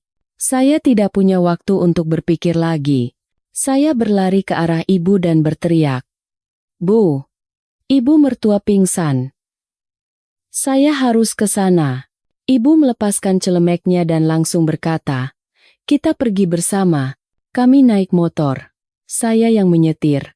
Tetapi tangan saya gemetar dan jantung saya serasa mau copot. Di kepala saya, terbayang sosok ibu mertua yang berteriak, menangis, marah, lalu pingsan. Saya terengah-engah, berharap ini hanya pingsan karena syok emosional, bukan sesuatu yang serius. Saat tiba di rumah kontrakan, pemandangan di depan mata membuat saya membeku di tempat. Ibu mertua terbaring di tempat tidur kecil. Tangannya terkulai, wajahnya pucat. Adit duduk di sampingnya, memegang tangan ibunya sambil terisak. Dewi terus-menerus menyeka wajah ibunya. Sementara Joko bersandar di dinding dengan wajah pucat pasi. Agus mondar-mandir di halaman menunggu ambulans. Budi berlutut di lantai, menggenggam erat tangan ibunya sambil menangis tanpa suara. "Ibu, dengarkan saya. Jangan tinggalkan saya, Bu." Saya berlari masuk. Hati saya terasa diremas. Ibu mendekat, memeriksa kondisi, meraba nadi, dan memeriksa napasnya, lalu berkata dengan cepat, "Tidak ada yang mengancam nyawa." Tekanan darahnya turun karena syok berat. "Ambulans sedang datang. Akan baik-baik saja." Budi menatap saya. Matanya merah bengkak. Suaranya bergetar. "Sari, ibu pingsan gara-gara aku. Gara-gara aku." Saya meletakkan tangan di bahunya. "Tidak ada yang menginginkan ini terjadi. Jangan salahkan dirimu. Sekarang, kita urus ibu dulu." Ambulans tiba dan petugas membawa ibu mertua ke dalam mobil. Budi ikut naik. Saya dan ibu menyusul. Dewi dan Agus mengikuti dengan motor. Di dalam mobil, Budi terus memegang tangan ibunya dan memanggil tanpa henti, "Ibu, ibu, jangan tinggalkan saya." Mendengar itu, hati saya ikut perih. Budi bukan orang jahat. Dia hanya berhati lemah. Dia paling takut kehilangan ibunya di dunia ini. Setibanya di rumah sakit, dokter memeriksa dan memasang infus. Perlahan, ibu mertua sadar. Dia membuka mata dan yang pertama dilihatnya adalah Budi. Budi menangis histeris seperti anak kecil. "Ibu, aku takut sekali." Tetapi saat pandangan ibu mertua beralih ke saya, tatapannya langsung berubah. Dia tidak berkata apa-apa, hanya memalingkan wajahnya. Sebuah tindakan kecil. Tetapi saya cukup mengerti kemarahan di hatinya. Setelah dokter pergi, saat Budi sedang menyeka dahi ibunya, ibu mertua berbisik dengan suara nyaris tak terdengar. "Budi, ingat baik-baik. Ibu pingsan karena kamu memilih dia." Saya berdiri tepat di sampingnya dan mendengar jelas kata-kata itu. Budi terkejut dan menggeleng. "Ibu, jangan bicara begitu. Aku tidak memilih siapa-siapa. Aku hanya ingin ibu dan istriku tidak sama-sama menderita." Dia memalingkan wajahnya ke arah saya. Tatapannya tajam. "Lihat kan? Gara-gara kamu dia bicara seperti itu. Puas kamu sekarang?" Saya menggigit bibir tetapi tetap tenang. "Ibu, saya juga tidak ingin keluarga jadi begini. Tapi saya juga tidak bisa hidup tertindas." Dia bangkit lebih cepat dari yang saya duga dan menunjuk wajah saya. "Dengar baik-baik. Aku pingsan karena kamu. Kalau kamu tidak kembali ke rumah, aku akan pingsan lagi. Jangan pikir aku takut." Budi segera mencoba membaringkannya, tetapi dia menepis tangannya dan berkata dengan nada mengancam, "Pilih salah satu. Dia kembali dan kita tinggal bersama, atau aku akan membuat hidupnya tidak akan pernah tenang." Ibu, yang berdiri di dekatnya dan mendengar semuanya, mendekat dan berkata dengan tegas, "Bu Besan, jangan mengancam menantu seperti itu. Anak saya tidak menyakiti Bu Besan. Jangan limpahkan semua kesalahan padanya." Ibu mertua berbalik ke arah ibu. "Jangan ikut campur urusan saya mendidik menantu saya." Ibu langsung membalas, "Ini rumah sakit, bukan rumah Bu Besan. Kalau mau teriak-teriak, silakan di luar. Anehnya, kata-kata itu membuat ibu mertua semakin marah. Anda, berani-beraninya Anda mengusir saya. Budi memegangi kepalanya dengan putus asa. Ibu, tolong jangan buat saya menderita lagi. Dia menatap Budi dengan tatapan yang lebih dalam dari sekadar amarah. Penuh luka. Bagaimana bisa kamu bicara seperti itu? Sekarang aku jadi merepotkanmu? Budi menangis. Ibu, jangan tekan saya lagi. Saya hanya berdiri kehilangan kata-kata. Semuanya sudah kusut seperti benang ruwet. Tetapi saat itu, saya menyadari satu hal yang membuat bulu kuduk saya merinding. Bahkan dalam kondisi kesehatannya yang terancam, ibu mertua tidak mau menerima perubahan apapun. Dan itu berarti, perang ini belum berakhir. Ini baru saja dimulai. Saat dokter meminta kami keluar demi ketenangan pasien, Budi menarik saya ke koridor. Dia menggenggam tangan saya erat-erat. Matanya merah bengkak. Sari, tolong jangan tinggalkan aku. Tapi beri aku waktu. Saya menatapnya. Rasa kasihan membuncah. Saya mengangguk, tetapi saya tidak tahu.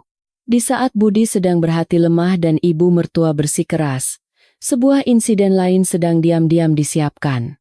Sebuah insiden yang bisa kembali mengguncang segalanya. Setelah kondisi ibu mertua stabil, dokter meminta agar jumlah pengunjung dibatasi. Budi tetap di sisi ibunya, sementara saya dan ibu kembali ke rumah orang tua untuk menunggu kabar. Waktu sudah menunjukkan pukul 11 malam. Hati saya terasa berat seperti ditimpa batu. Segalanya terasa semakin tidak terkendali. Saya pikir, jika saya mundur selangkah dan Budi maju selangkah, semuanya akan perlahan menemukan keseimbangan. Tetapi segalanya justru semakin terseret ke dalam pusaran yang lebih dalam dan kelam. Seolah ada tangan tak terlihat yang mendorong semua orang ke jalan buntu. Setibanya di rumah, rasa lelah mendera. Tetapi saya tidak bisa memejamkan mata. Setelah lebih dari 1 jam berguling-guling, akhirnya saya membuka pintu kamar dan turun ke dapur untuk minum air. Ibu sedang melipat pakaian di meja makan. Melihat saya, beliau menghela napas. Berat sekali, ya? Saya duduk di samping ibu dan menyandarkan kepala di bahunya. Berat, Bu.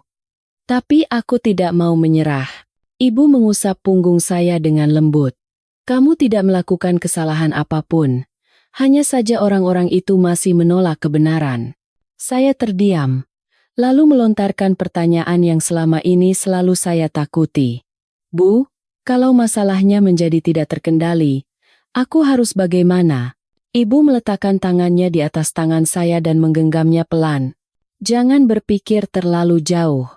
Sekarang, pikirkan dulu bagaimana menjaga kedamaian hatimu. Saya mengangguk, tetapi pikiran saya masih kacau. Saat saya bersiap untuk kembali tidur, tiba-tiba sebuah pesan masuk dari Dewi. Mbak Sari, apa ada waktu? Ada yang mau saya bicarakan. Ini sangat penting. Jantung saya mencelos. Dewi biasanya menjaga jarak dengan saya, dan hampir tidak pernah mengirim pesan. Kalau anak seperti dia mencari saya tengah malam, pasti bukan masalah sepele. Saya membalas, tidak bisakah kamu katakan sekarang? Balasan Dewi membuat bulu kuduk saya merinding. Tidak bisa, Mbak. Ini harus saya sampaikan langsung. Tolong temui saya di kafe di ujung gang rumah Mbak Sari. Saya tunggu. Saya tertegun sejenak. Bertemu langsung? Tengah malam? Saya berpikir sejenak, lalu memutuskan untuk membangunkan ibu. Tetapi saat ibu turun ke ruang tamu, Dewi sudah berada tepat di depan gerbang. Anak itu tampak kurus, matanya bengkak karena menangis. Kedua tangannya gelisah. Saat saya membuka pintu, Dewi menunduk. Maaf, Mbak. Sudah mengganggu. Ibu berkata, masuklah. Tetapi Dewi menggeleng. Tidak, Bu. Tidak apa-apa. Saya di luar saja. Saya hanya ingin bicara berdua dengan Mbak Sari. Ibu mengerti maksudnya dan masuk ke dalam. Saya berdiri di pinggir jalan di samping Dewi. Cahaya lampu jalan yang remang-remang menerpa bayangan kecil kami berdua. Dewi menatap ke bawah lama sekali, lalu membuka mulut. Mbak Sari, saya tahu ibu saya banyak salah. Saya juga tahu beliau sudah menyusahkan Mbak Sari. Tapi tolong, jangan anggap saya sama seperti ibu. Aku benar-benar khawatir dengan Mas Budi.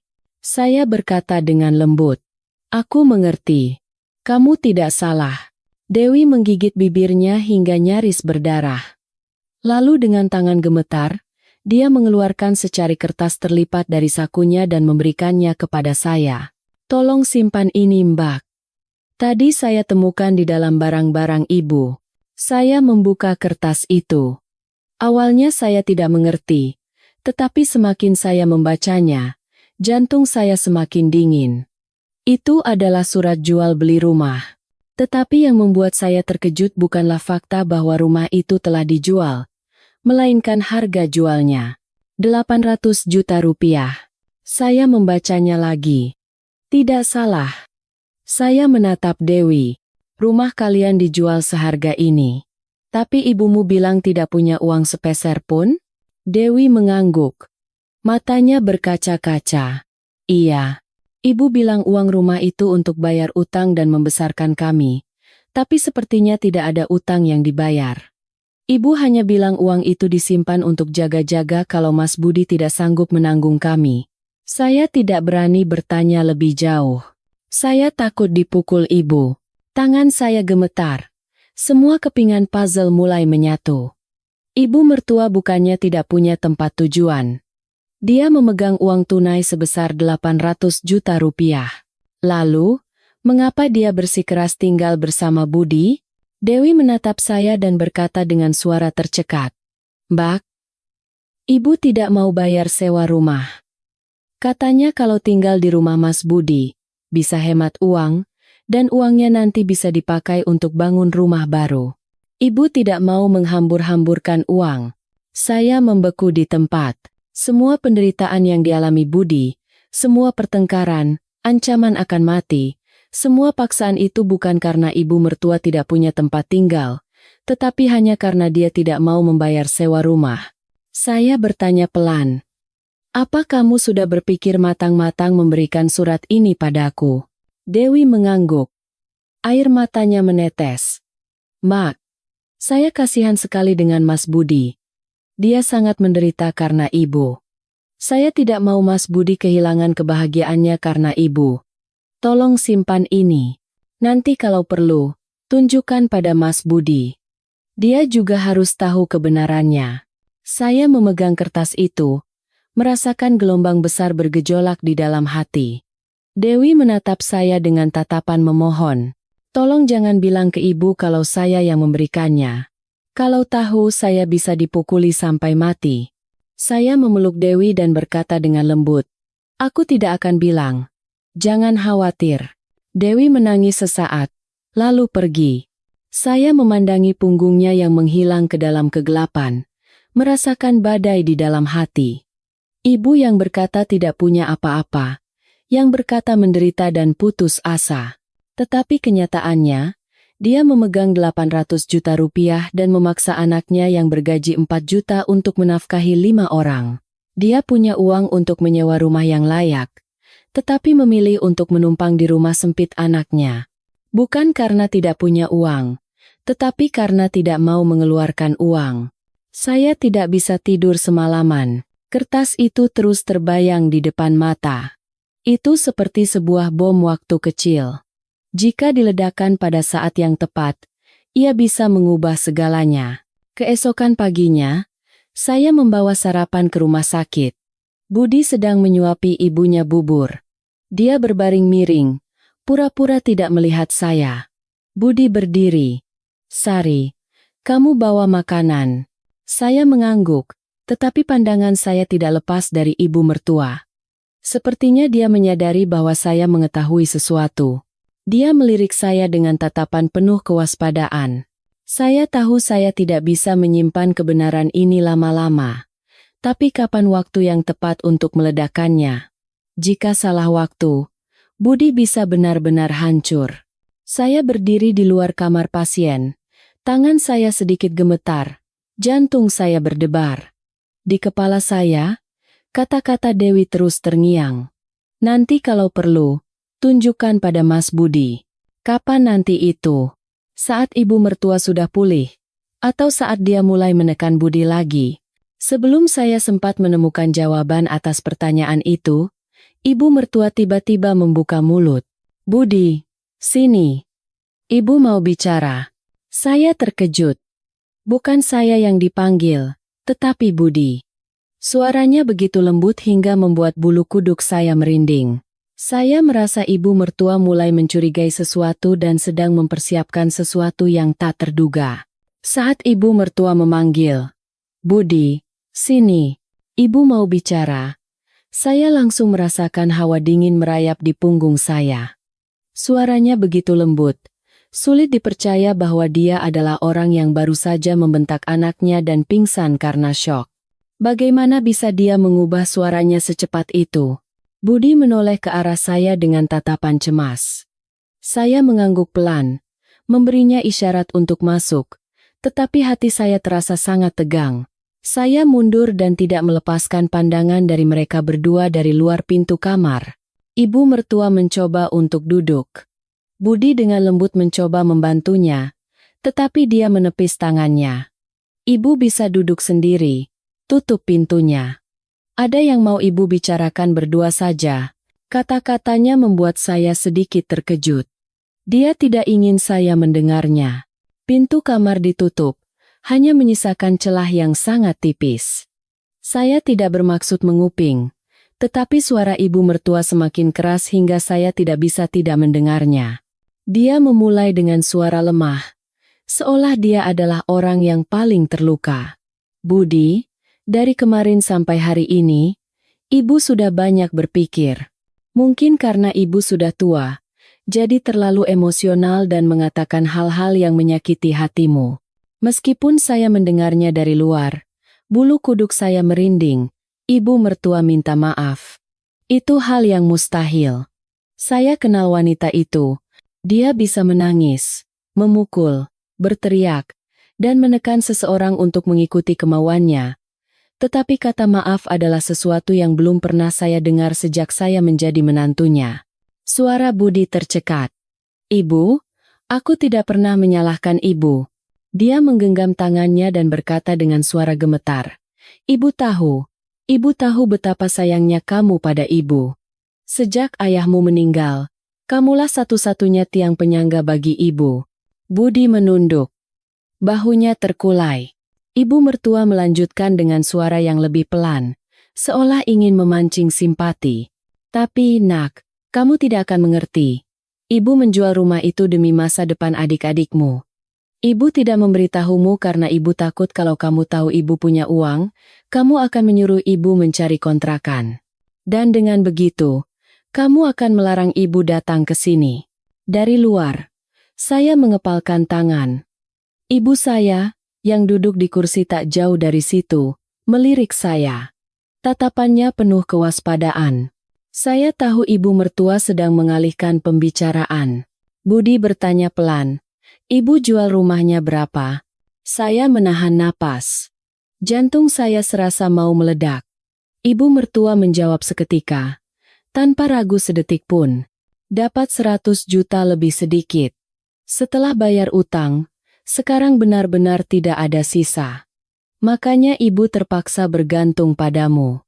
Saya memejamkan mata. Dia berbohong terang-terangan di depan Budi.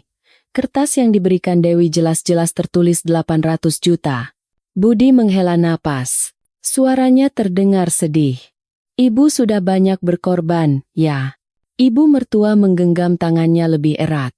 Suaranya tercekat, tetapi di baliknya tersembunyi ketenangan setajam pisau. Sekarang, kamulah satu-satunya harapan ibu. Jadi, jangan begini pada ibumu, nak. Ibu hanya minta satu hal, bawa istrimu kembali. Keluarga kita harus tinggal bersama. Kita harus bersatu. Itulah bakti seorang anak. Mendengar itu, dada saya terasa seperti ditusuk. Bakti seorang anak. Dengan kata itulah dia membelenggu Budi. Hening sejenak, dan saya mendengar napas berat Budi, seolah dia sedang berjuang di antara dua pilihan. Budi berkata dengan lemah, "Tapi Sari tidak akan mau, Bu. Rumahnya terlalu sempit, dan saya tidak sanggup menanggungnya." Saat itu, suara ibu mertua berubah total. Tidak lagi lembut, tidak lagi lemah. Seolah sejak awal dia menunggu momen ini. Tajam dan dingin. "Kalau dia tidak mau, jangan salahkan ibu. Ibu pingsan kali ini, bisa jadi pingsan lagi nanti. Ibu tidak akan bisa melihat dia menyingkirkan ibu dari hidupmu." Mendengar setiap kata itu, seluruh tubuh saya menjadi dingin. Dia menggunakan kesehatannya sebagai senjata untuk mengancam. Budi membeku. "Ibu, jangan bicara begitu." Dia menggenggam tangannya erat-erat dan melanjutkan. "Berapa lama lagi ibu akan hidup? Apa kamu akan membiarkan ibumu mati di kampung? Mati di rumah kontrakan? Mati tanpa kamu di sisinya?" Dari luar, jantung saya terasa menciut. Saya tahu sisi terlemah Budi. Dia begitu mencintai ibunya hingga kehilangan akal sehat setiap kali mendengar ibunya sakit, menangis, atau menderita. Saya mendengar suara isak tangis Budi. "Ibu, jangan bicara soal kematian." Saya ingin segera menyerbu masuk ke kamar itu, menarik Budi keluar, menceritakan semua kebenarannya, melemparkan kertas itu ke depan matanya. Tapi saya hanya berdiri diam. Jika saya mendobrak masuk, dia akan menggunakan itu sebagai alasan untuk menimpakan lebih banyak kesalahan pada saya. Mengatakan saya menguping, merusak pembicaraan ibu dan anak, mengadu domba, menantu yang tidak sopan. Dan kemudian saya mendengar kalimat yang membuat darah saya membeku. Ibu mertua berkata perlahan, kata demi kata, seolah penuh racun. "Budi, kalau kamu memulangkan ibu ke kampung, ibu bisa mati. Tapi kalau kamu membawa istrimu kembali, ibu bisa hidup. Pilihlah." Jantung saya serasa berhenti berdetak sejenak. Ibu di samping saya menggenggam tangan saya erat-erat, mencegah saya masuk. Budi, dengan suara gemetar dan tercekat, berkata, "Ibu, jangan tekan saya." Ibu mertua menjawab dengan suara sedikit meninggi, "Ibu tidak menekan. Ibu hanya memperjelas. Satu jalan adalah jalan hidup ibu, satu lagi jalan mati ibu. Kamu pasti tahu harus berdiri di mana." Budi menangis histeris seperti anak kecil. Dari luar, air mata saya mengalir tanpa bisa saya seka. Saya belum pernah melihat Budi selemah ini. Dia sedang hancur. Bukan karena masalah uang atau konflik keluarga, melainkan karena satu-satunya ketakutan yang dia pikul seumur hidupnya, ketakutan kehilangan ibunya. Ibu mertua tahu itu, dan dia memanfaatkannya. Saat saya pikir Budi akan benar-benar hancur, dia tiba-tiba mengubah suaranya seolah hendak mengakhiri segalanya. "Dengarkan kata-kata terakhir ibu. Kalau hari ini kamu bisa membawa istrimu kembali, ibu akan memaafkan segalanya. Tapi kalau dia tidak kembali, ibu akan membuangmu. Putuskanlah." Saat itu, pintu terbuka dengan kasar. Budi berjalan keluar. Wajahnya pucat pasi, matanya merah, bibirnya gemetar. Saya menatapnya, dan dia menatap saya. Tatapannya penuh penderitaan, permohonan, dan begitu rapuh seolah akan putus. Dia membuka mulut, suaranya serak dan pecah. "Sari, tolong. Maukah kamu kembali bersamaku?" Saya terpaku di tempat. Ibu di samping saya cemas dan hendak maju, tetapi saya menahannya dengan tangan. Saya menatap Budi. Matanya begitu putus asa hingga hati saya terasa seperti diiris.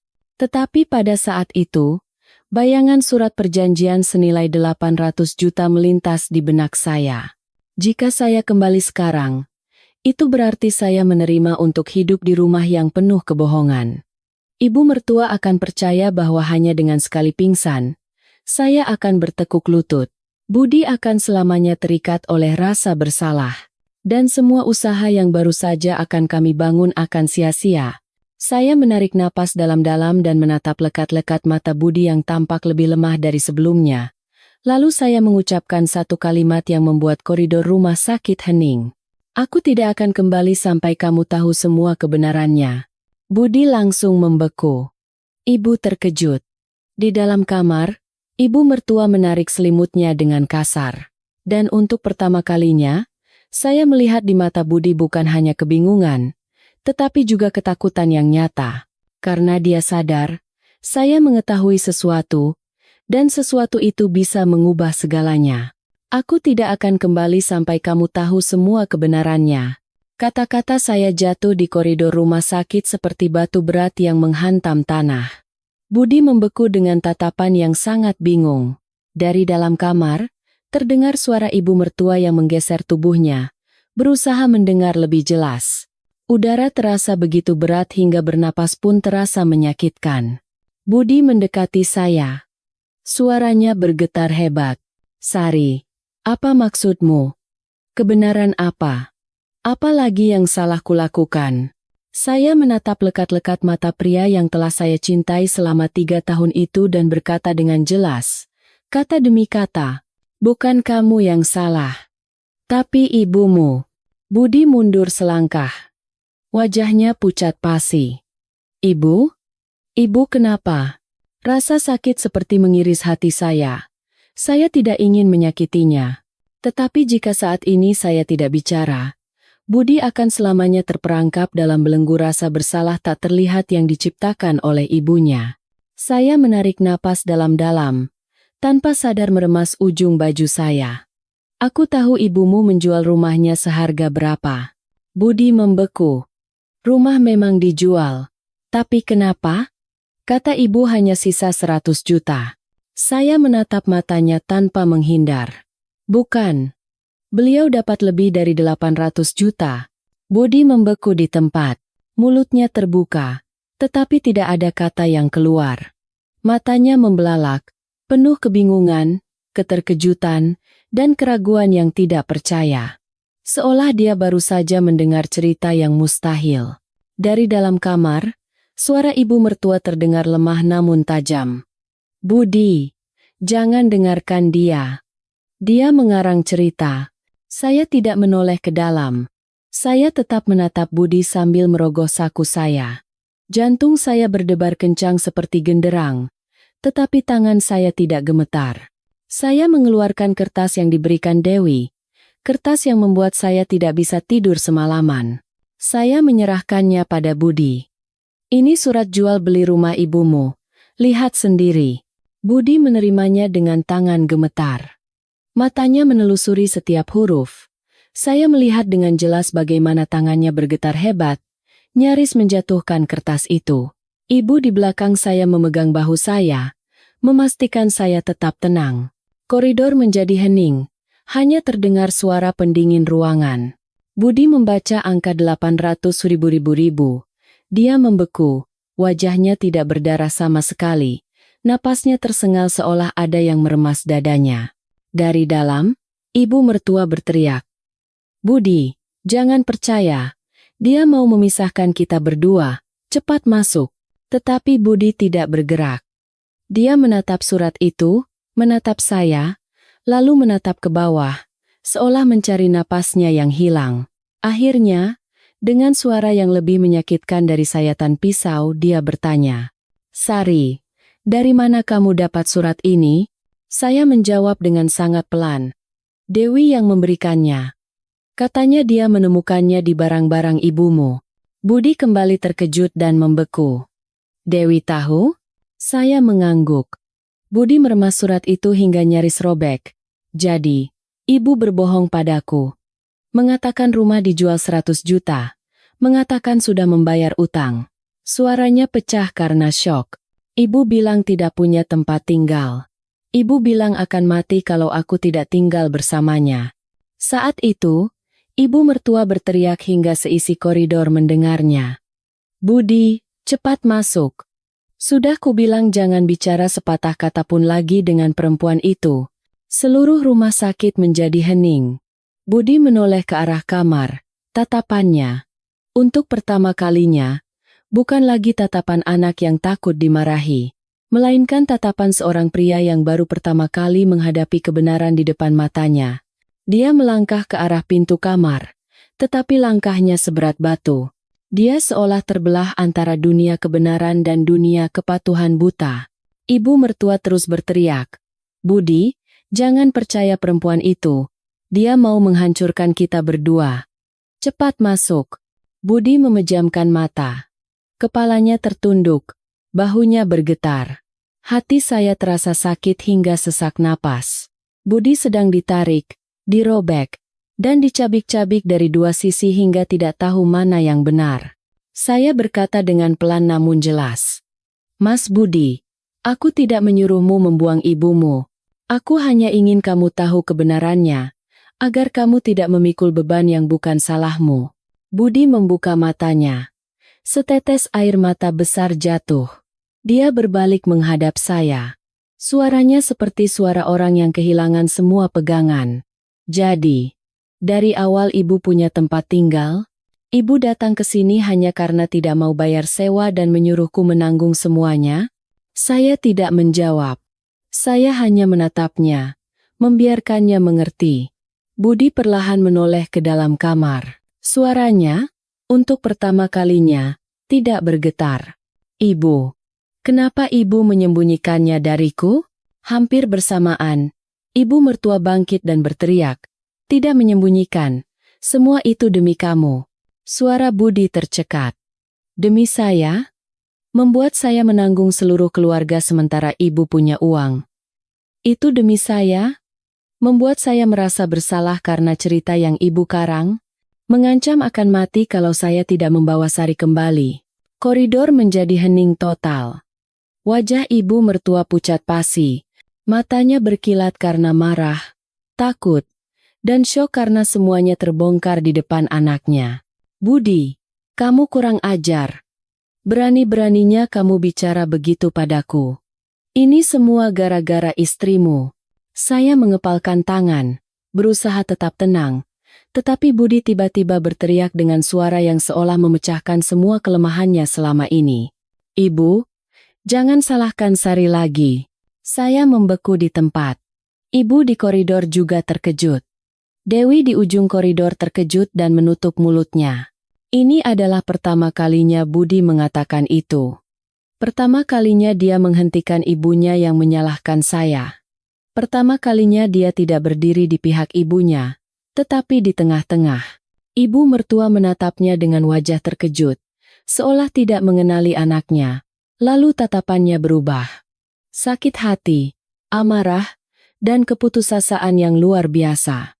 Dia menunjuk Budi dan berkata dengan suara serak, "Sejak kamu menikah dengannya, kamu sudah bukan anakku lagi." Budi terhuyung. Dadanya naik turun. Bibirnya bergetar hebat. "Ibu, bagaimana bisa ibu bicara seperti itu?" Ibu mertua berbalik menghadap dinding, berkata seolah kehilangan segalanya. "Aku tidak butuh anak yang membela istrinya. Pergi sana. Mulai hari ini aku tidak punya anak." Budi terduduk lemas di kursi, seolah semua tulangnya dicabut. Dia memegangi kepalanya. Dewi berlari masuk. "Ibu, jangan begitu. Kakak sangat menderita." Tetapi ibu mertua tetap memalingkan wajah, tidak menatap siapapun, hanya mengulang-ulang di tengah isak tangisnya. "Aku tidak punya anak." Budi menunduk. Seluruh tubuhnya bergetar. Saya ingin berlari dan memeluknya, tetapi saya tahu dia harus menghadapi penderitaan ini sendiri agar bisa tumbuh, agar bisa lepas dari belenggu yang selama bertahun-tahun menjeratnya. Saya mendekat dan meletakkan tangan di bahunya. "Mas Budi, ada aku di sisimu. Aku tidak akan meninggalkanmu." Budi mengangkat kepalanya dan menatap saya. Dengan mata basah, dia melontarkan pertanyaan yang seolah mengiris hati saya. "Sari, aku harus bagaimana sekarang agar tidak kehilangan siapapun?" Saya menatapnya lama, lalu berkata dengan jelas, kata demi kata, seolah mengukirnya di hati kami berdua. "Kalau kamu tidak mau kehilangan siapapun, kamu harus belajar hidup dengan benar dulu." Dan dari balik pintu kamar, terdengar isak tangis ibu mertua. Tetapi tidak ada yang tahu Apakah itu suara penderitaan, atau suara persiapan untuk serangan balasan yang baru? Karena saya melihat di mata Dewi, Joko, dan Agus, sesuatu yang lebih menakutkan dari kebenaran yang baru saja terungkap. Mereka telah mengetahui rahasia itu sejak lama, tetapi tidak ada yang berani mengatakannya. Setelah kebenaran dari surat jual beli rumah terungkap, udara di rumah sakit terasa pekat seperti kabut tebal. Budi terduduk lemas di kursi koridor, memegangi kepalanya dengan kedua tangan, terengah-engah seolah kekurangan oksigen untuk hidup. Saya berdiri beberapa langkah darinya. Hati saya perih, tetapi saya tidak berani mendekat. Takut membuatnya semakin bingung. Di dalam kamar, ibu mertua berbaring membelakangi dinding, bahunya terguncang. Entah dia benar-benar menangis atau hanya bersandiwara. Melihat Budi menderita seperti itu membuat hati saya ikut berat. Tidak ada yang ingin hubungan ibu dan anak retak. Tetapi kebenaran tidak bisa selamanya terkubur di bawah kebohongan. Dewi, dari dalam kamar, dengan tangan gemetar menyelimuti ibunya, seolah dia memikul beban dosa yang tidak dilakukannya. Joko dan Agus berdiri di luar pintu dengan wajah pucat, seolah bersiap menyaksikan badai lain yang akan datang. Ibu berkata kepada saya, "Sari, biarkan saja dulu. Kalau sekarang bicara apa-apa lagi, bisa meledak." Saya mengangguk. Saya juga tahu Budi sedang dalam kondisi yang sangat rapuh. Satu kata ringan saja bisa membuatnya hancur total. Sekitar setengah jam kemudian, Dewi keluar dari kamar. Dia menutup pintu dengan pelan dan berjalan lurus ke arah Budi. Saya hanya mengamatinya. Dia tidak lagi tampak gemetar ketakutan seperti sebelumnya. Dewi menarik napas dalam-dalam sekali, lalu berkata, "Mas Budi, maafkan aku. Seharusnya aku bilang dari dulu, tapi aku takut dipukul ibu." Budi perlahan mengangkat kepalanya. Matanya merah seperti terbakar, tetapi tatapannya bukan kemarahan pada Dewi, melainkan lebih pada dirinya sendiri. Dia bertanya dengan suara serak, "Dewi, kamu tahu sejak kapan?" Dewi menunduk. "Iya, sejak ibu menjual rumah. Waktu terima suratnya, ibu sembunyikan rapat-rapat. Aku menemukannya waktu mencari baju kotor untuk dicuci." Budi berusaha tetap tenang. "Lalu, Joko dan Agus juga tahu?" Joko dan Agus yang berdiri di luar pintu segera menunduk. Agus berkata dengan terbata-bata, "Kak, kami juga tahu, tapi tidak bisa bilang. Ibu melarang kami bilang ke siapapun." Budi mengepalkan tangannya dengan keras. Saya bisa melihat buku-buku jarinya memutih. Dari dalam, isak tangis ibu mertua masih terdengar. Tetapi jelas dia mendengar semuanya. Budi melontarkan satu kalimat yang membuat semua orang membeku. "Kenapa kalian semua tega membuat kakak kalian terlihat seperti orang bodoh di depan seluruh keluarga?" Dewi menangis histeris. "Kami takut sama ibu. Ibu mengancam akan memukul kami, akan memutuskan hubungan dengan kami." Sebelum Dewi selesai bicara, Joko menyela dengan panik. "Kak, jangan salahkan kami. Ibu bilang kalau ada yang bicara, akan diusir ke jalanan." Agus mengepalkan tangan dan berkata dengan suara penuh kepedihan, "Kak, kami tidak sengaja. Kami juga khawatir sama kakak. Tapi kami jauh lebih lemah dari kakak." Mendengar itu, Budi tertegun. Tatapannya lebih pedih dari sebelumnya. Saya menarik napas dalam-dalam dan maju selangkah. "Mas Budi, jangan salahkan Dewi. Dialah satu-satunya yang berpihak padamu." Budi menoleh ke arah saya. Tatapannya seperti tersesat di tempat gelap. Saya menatap matanya dalam-dalam dan berkata pelan, "Dan sekarang, kamu harus berpihak pada dirimu sendiri." Budi memejamkan mata. Setetes air mata besar jatuh ke punggung tangannya. Tiba-tiba, pintu kamar terbuka dengan keras hingga membentur dinding. Ibu mertua berjalan keluar. Wajahnya pucat pasca pingsan, tetapi suaranya keras, dingin, dan penuh amarah. "Kalian semua, masuk. Ada yang mau ibu bicarakan." Budi menoleh ke arah saya. Saya meletakkan tangan di bahunya dan mengangguk pelan. "Masuklah. Kamu harus mendengarnya. Budi masuk lebih dulu, diikuti oleh ketiga adiknya. Saya dan ibu tetap di koridor, tidak masuk, karena ini adalah masalah keluarga mereka. Tetapi pintu sedikit terbuka, dan suara ibu mertua terdengar begitu jelas, kata demi kata. Dia bersandar di kepala ranjang dan berkata dengan tatapan setajam pisau. Ibu mau tanya, siapa di antara kalian yang memberikan surat itu pada Sari? Ruangan menjadi hening. Dewi gemetar, Joko menunduk, Agus meremas-remas ujung bajunya. Budi berdiri di depan ketiga adiknya. Ibu, tidak perlu bertanya. Karena saya sudah tahu ibu telah membohongi saya. Ibu mertua tersentak. Membohongi? Apa yang ibu bohongi? Budi, dengan tangan yang masih sedikit gemetar, mengangkat surat itu. Ibu menjual rumah seharga 800 juta, dan bilang pada saya hanya sisa 100 juta. Ibu ingin saya menanggung ibu, Joko, Agus, Dewi, dan Adit. Padahal ibu punya uang. Ibu bahkan mengancam saya. Mengatakan akan mati kalau saya tidak membawa Sari kembali. Saya mendengar dari dalam kamar suara isak tangis Dewi. Suara napas berat Agus karena tertekan. Joko menggigit bibirnya hingga nyaris berdarah. Wajah ibu mertua memerah. Suaranya meninggi.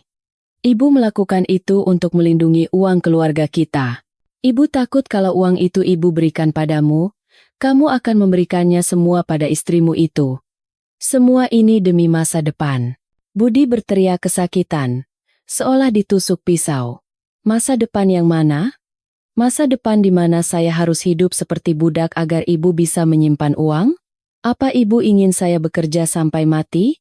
Dia menjerit. Ibu tidak tahu. Ibu ini ibumu. Dan ibu punya hak untuk itu. Mendengar kalimat itu, seluruh ruangan seolah pecah berkeping-keping. Budi membeku.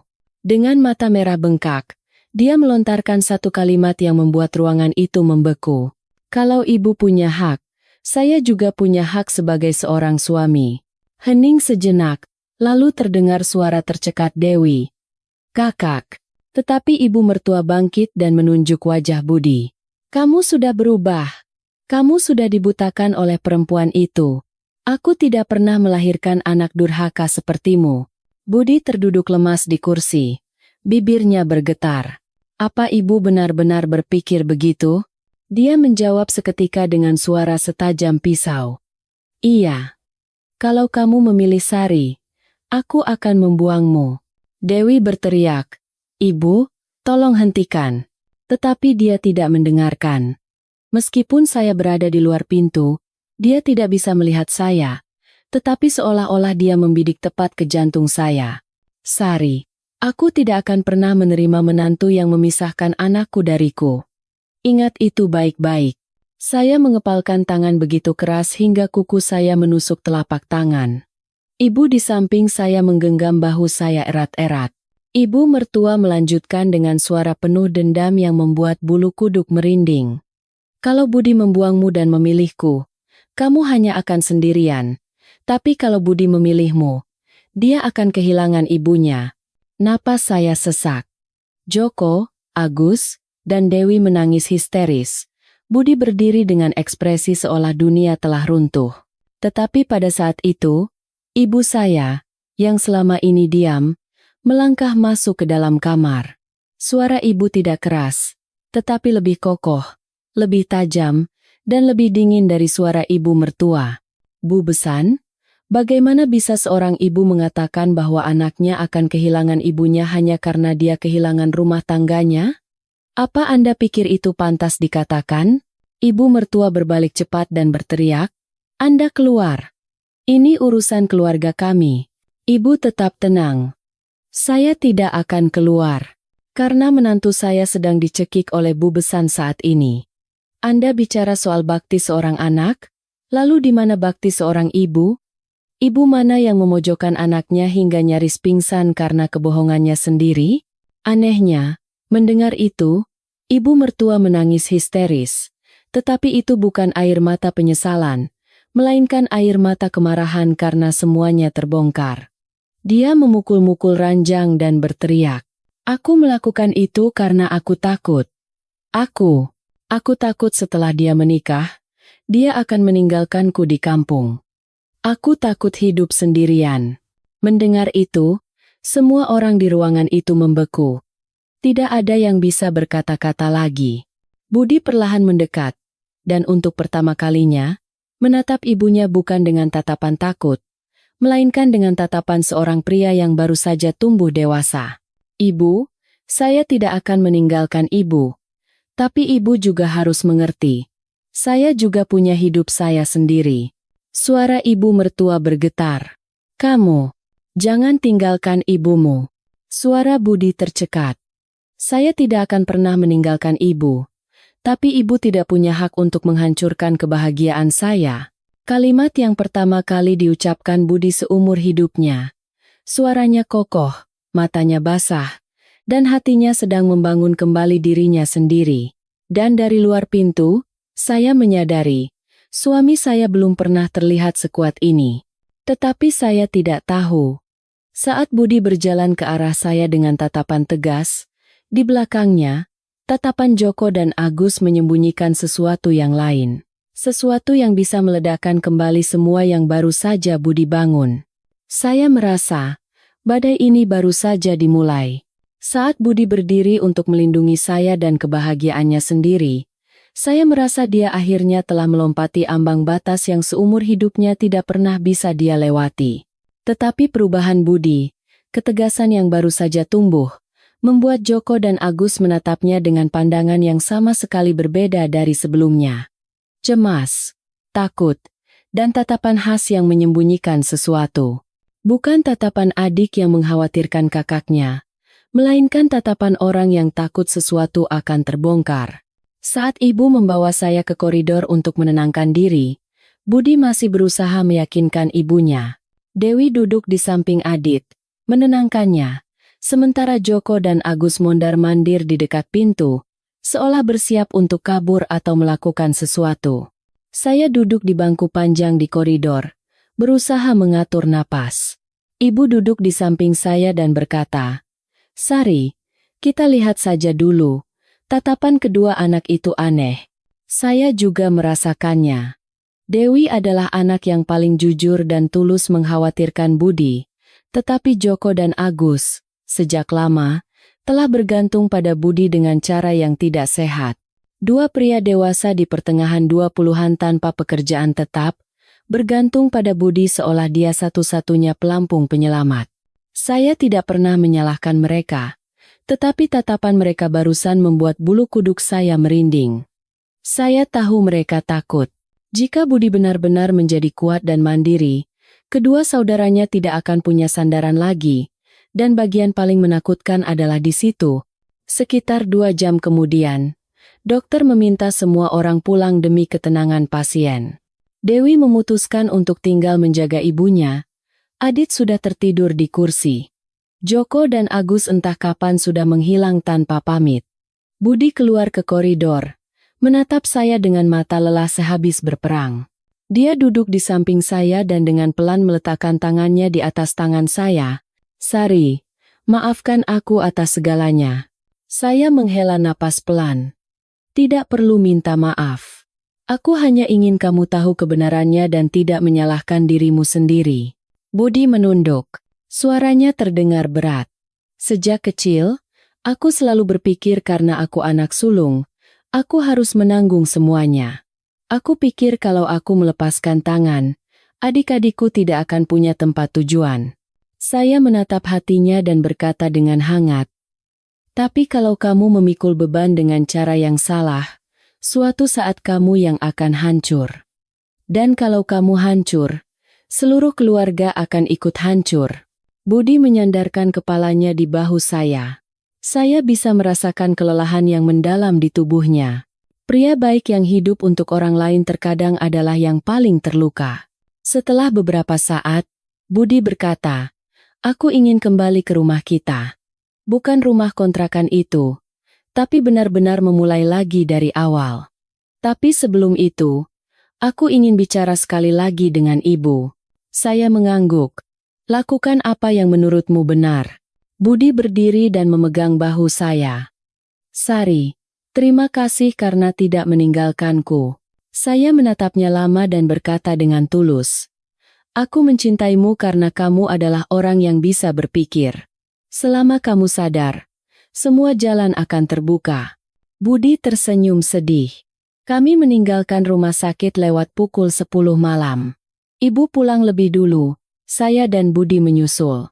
Saya pikir masalah ini sudah mereda untuk sementara. Tetapi ternyata tidak. Begitu kami keluar dari gerbang utama rumah sakit, kami melihat Joko dan Agus berdiri di pinggir jalan dengan tatapan yang sangat aneh. Agus mendekat dan berkata dengan suara kaku, "Kak, kami mau bicara. Kami mau bicara." Budi berhenti sejenak. "Bicara apa?" Joko melihat sekeliling, takut ada yang mendengar. "Kita ke kontrakan. Ibu mau bertemu kakak." Budi menghela napas. "Ibu baru saja pingsan. Besok saja kita bicara." Joko langsung memotong dengan nada tidak hormat. "Kak, ayo pergi saja. Ibu bilang ada urusan penting." Budi menatap kami dengan ragu. Saya berkata pelan, "Pergi saja, lihat ada apa. Aku tunggu di luar." Budi mengangguk dan mengikuti kedua adiknya. Tetapi saat kami mendekati rumah kontrakan, saya langsung menyadari ada yang aneh. Pintu rumah kontrakan terbuka lebar, lampunya menyala, tetapi tidak ada seorang pun di halaman. Budi mengerutkan kening. "Kenapa lampunya menyala tapi tidak ada orang?" Joko tidak menjawab. Agus saling bertukar pandang. Firasat buruk saya semakin kuat. Ibu juga mundur selangkah dengan tatapan waspada. Budi langsung masuk ke dalam rumah. Saya dan ibu berdiri di depan gerbang. Jantung saya berdebar kencang. Dan, plak, terdengar suara tumpul dan berat dari dalam rumah. Saya terkejut. "Mas Budi." Saat saya hendak berlari masuk, Joko tiba-tiba menghalangi saya. "Mbak, jangan masuk." Suara Joko bergetar bukan karena takut pada saya, tetapi karena takut pada apa yang terjadi di dalam. Agus berdeham dan berkata, "Biarkan kakak bicara berdua saja dengan ibu." Tetapi saya tidak bisa berpikir jernih lagi. Saya mendorong Joko dengan kasar dan berlari masuk. Pemandangan di depan mata membuat saya nyaris terduduk lemas. Budi terduduk di lantai, memegangi pipinya yang merah bengkak. Dan ibu mertua berdiri di tengah rumah. Tangannya masih terangkat. Wajahnya campur aduk antara amarah, keputusasaan, dan kebencian. Ibu mertua menampar Budi. Saya tidak pernah membayangkan akan melihat pemandangan ini. Budi menatap saya. Dari matanya yang kosong, air mata mengalir tanpa henti. Napas saya sesak. "Ibu, kenapa ibu memukul Mas Budi?" Ibu mertua menunjuk wajah saya dan berteriak, "Karena dia berani memilihmu, karena dia berani melawanku. Aku memukulnya agar dia ingat baik-baik. Ibu hanya satu, tapi istri itu orang baru." Saya terkejut.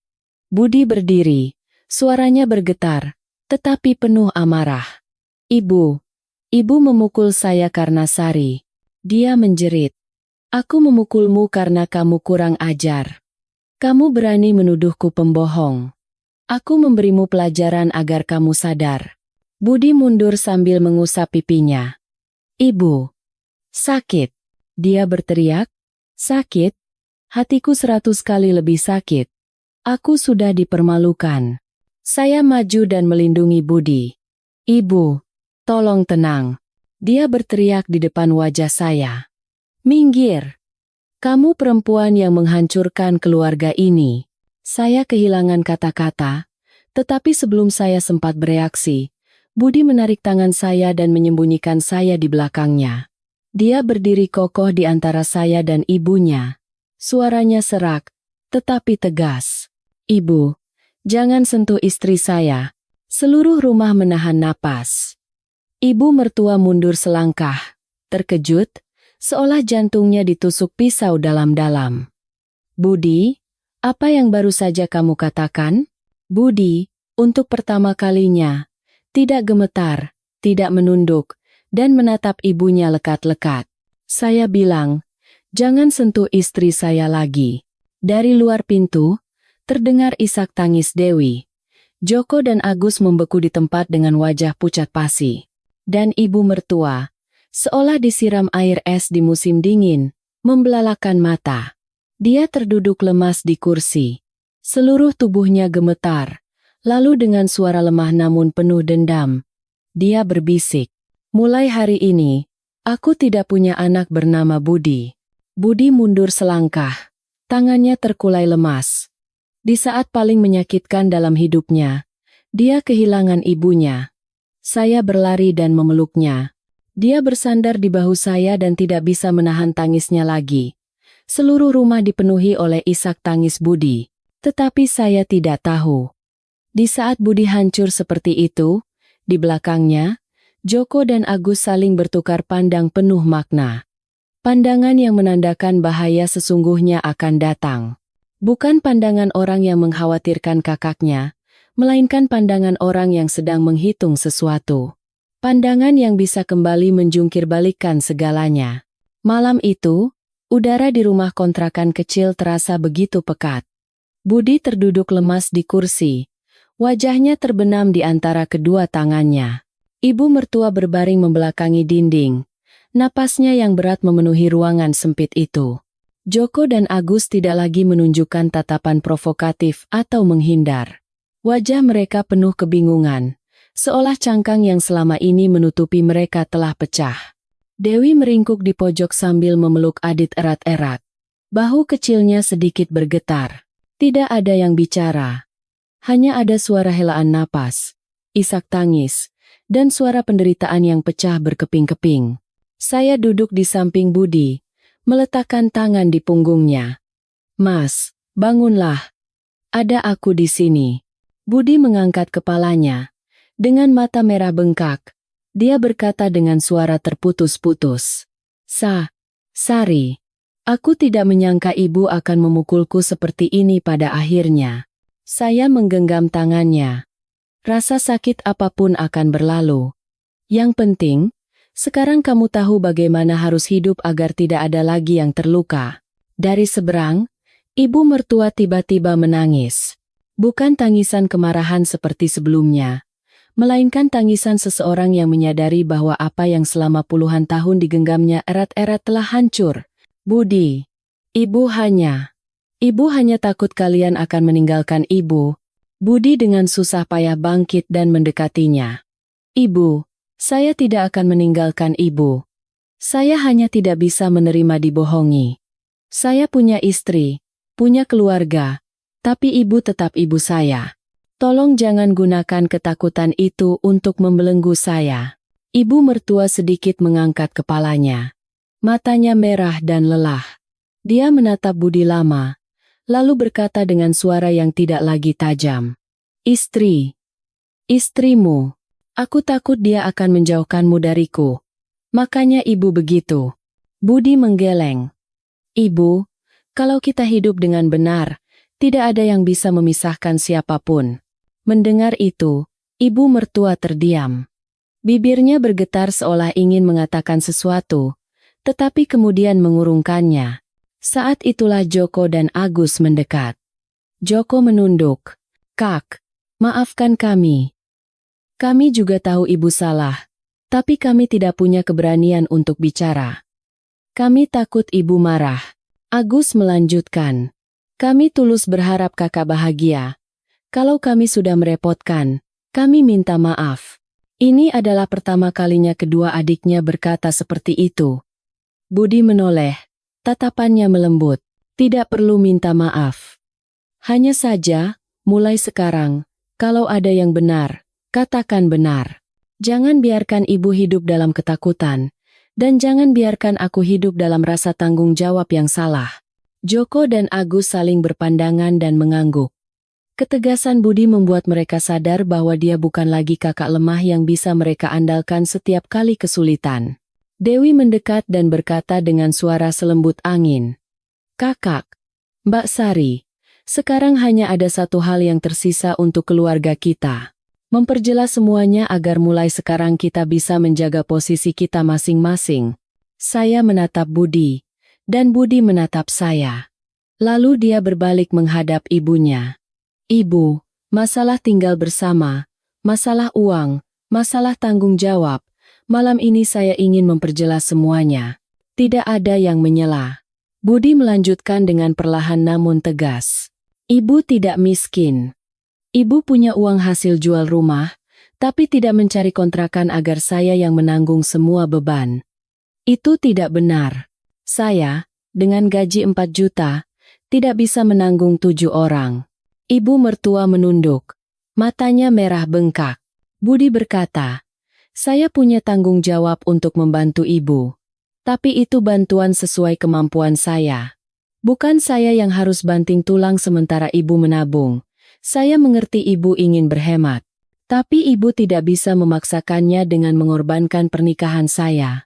Ibu mertua berkata dengan suara pelan, Ibu pikir kamu akan meninggalkan ibu. Budi menghela napas. Kalau ibu percaya pada saya, ibu tidak akan berpikir begitu. Seluruh keluarga terdiam. Budi mengucapkan kalimat terpenting. Mulai besok, ibu harus mencari rumah kontrakan.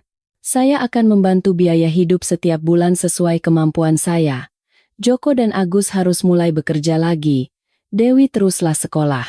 Dan masalah tinggal bersama tidak akan ada lagi. Rumah kami kecil, dan saya serta istri saya butuh ruang kami sendiri. Ibu dan saya tetap ibu dan anak, tapi kita harus hidup dengan menjaga posisi kita masing-masing. Joko dan Agus tidak menentang. Mereka hanya menunduk.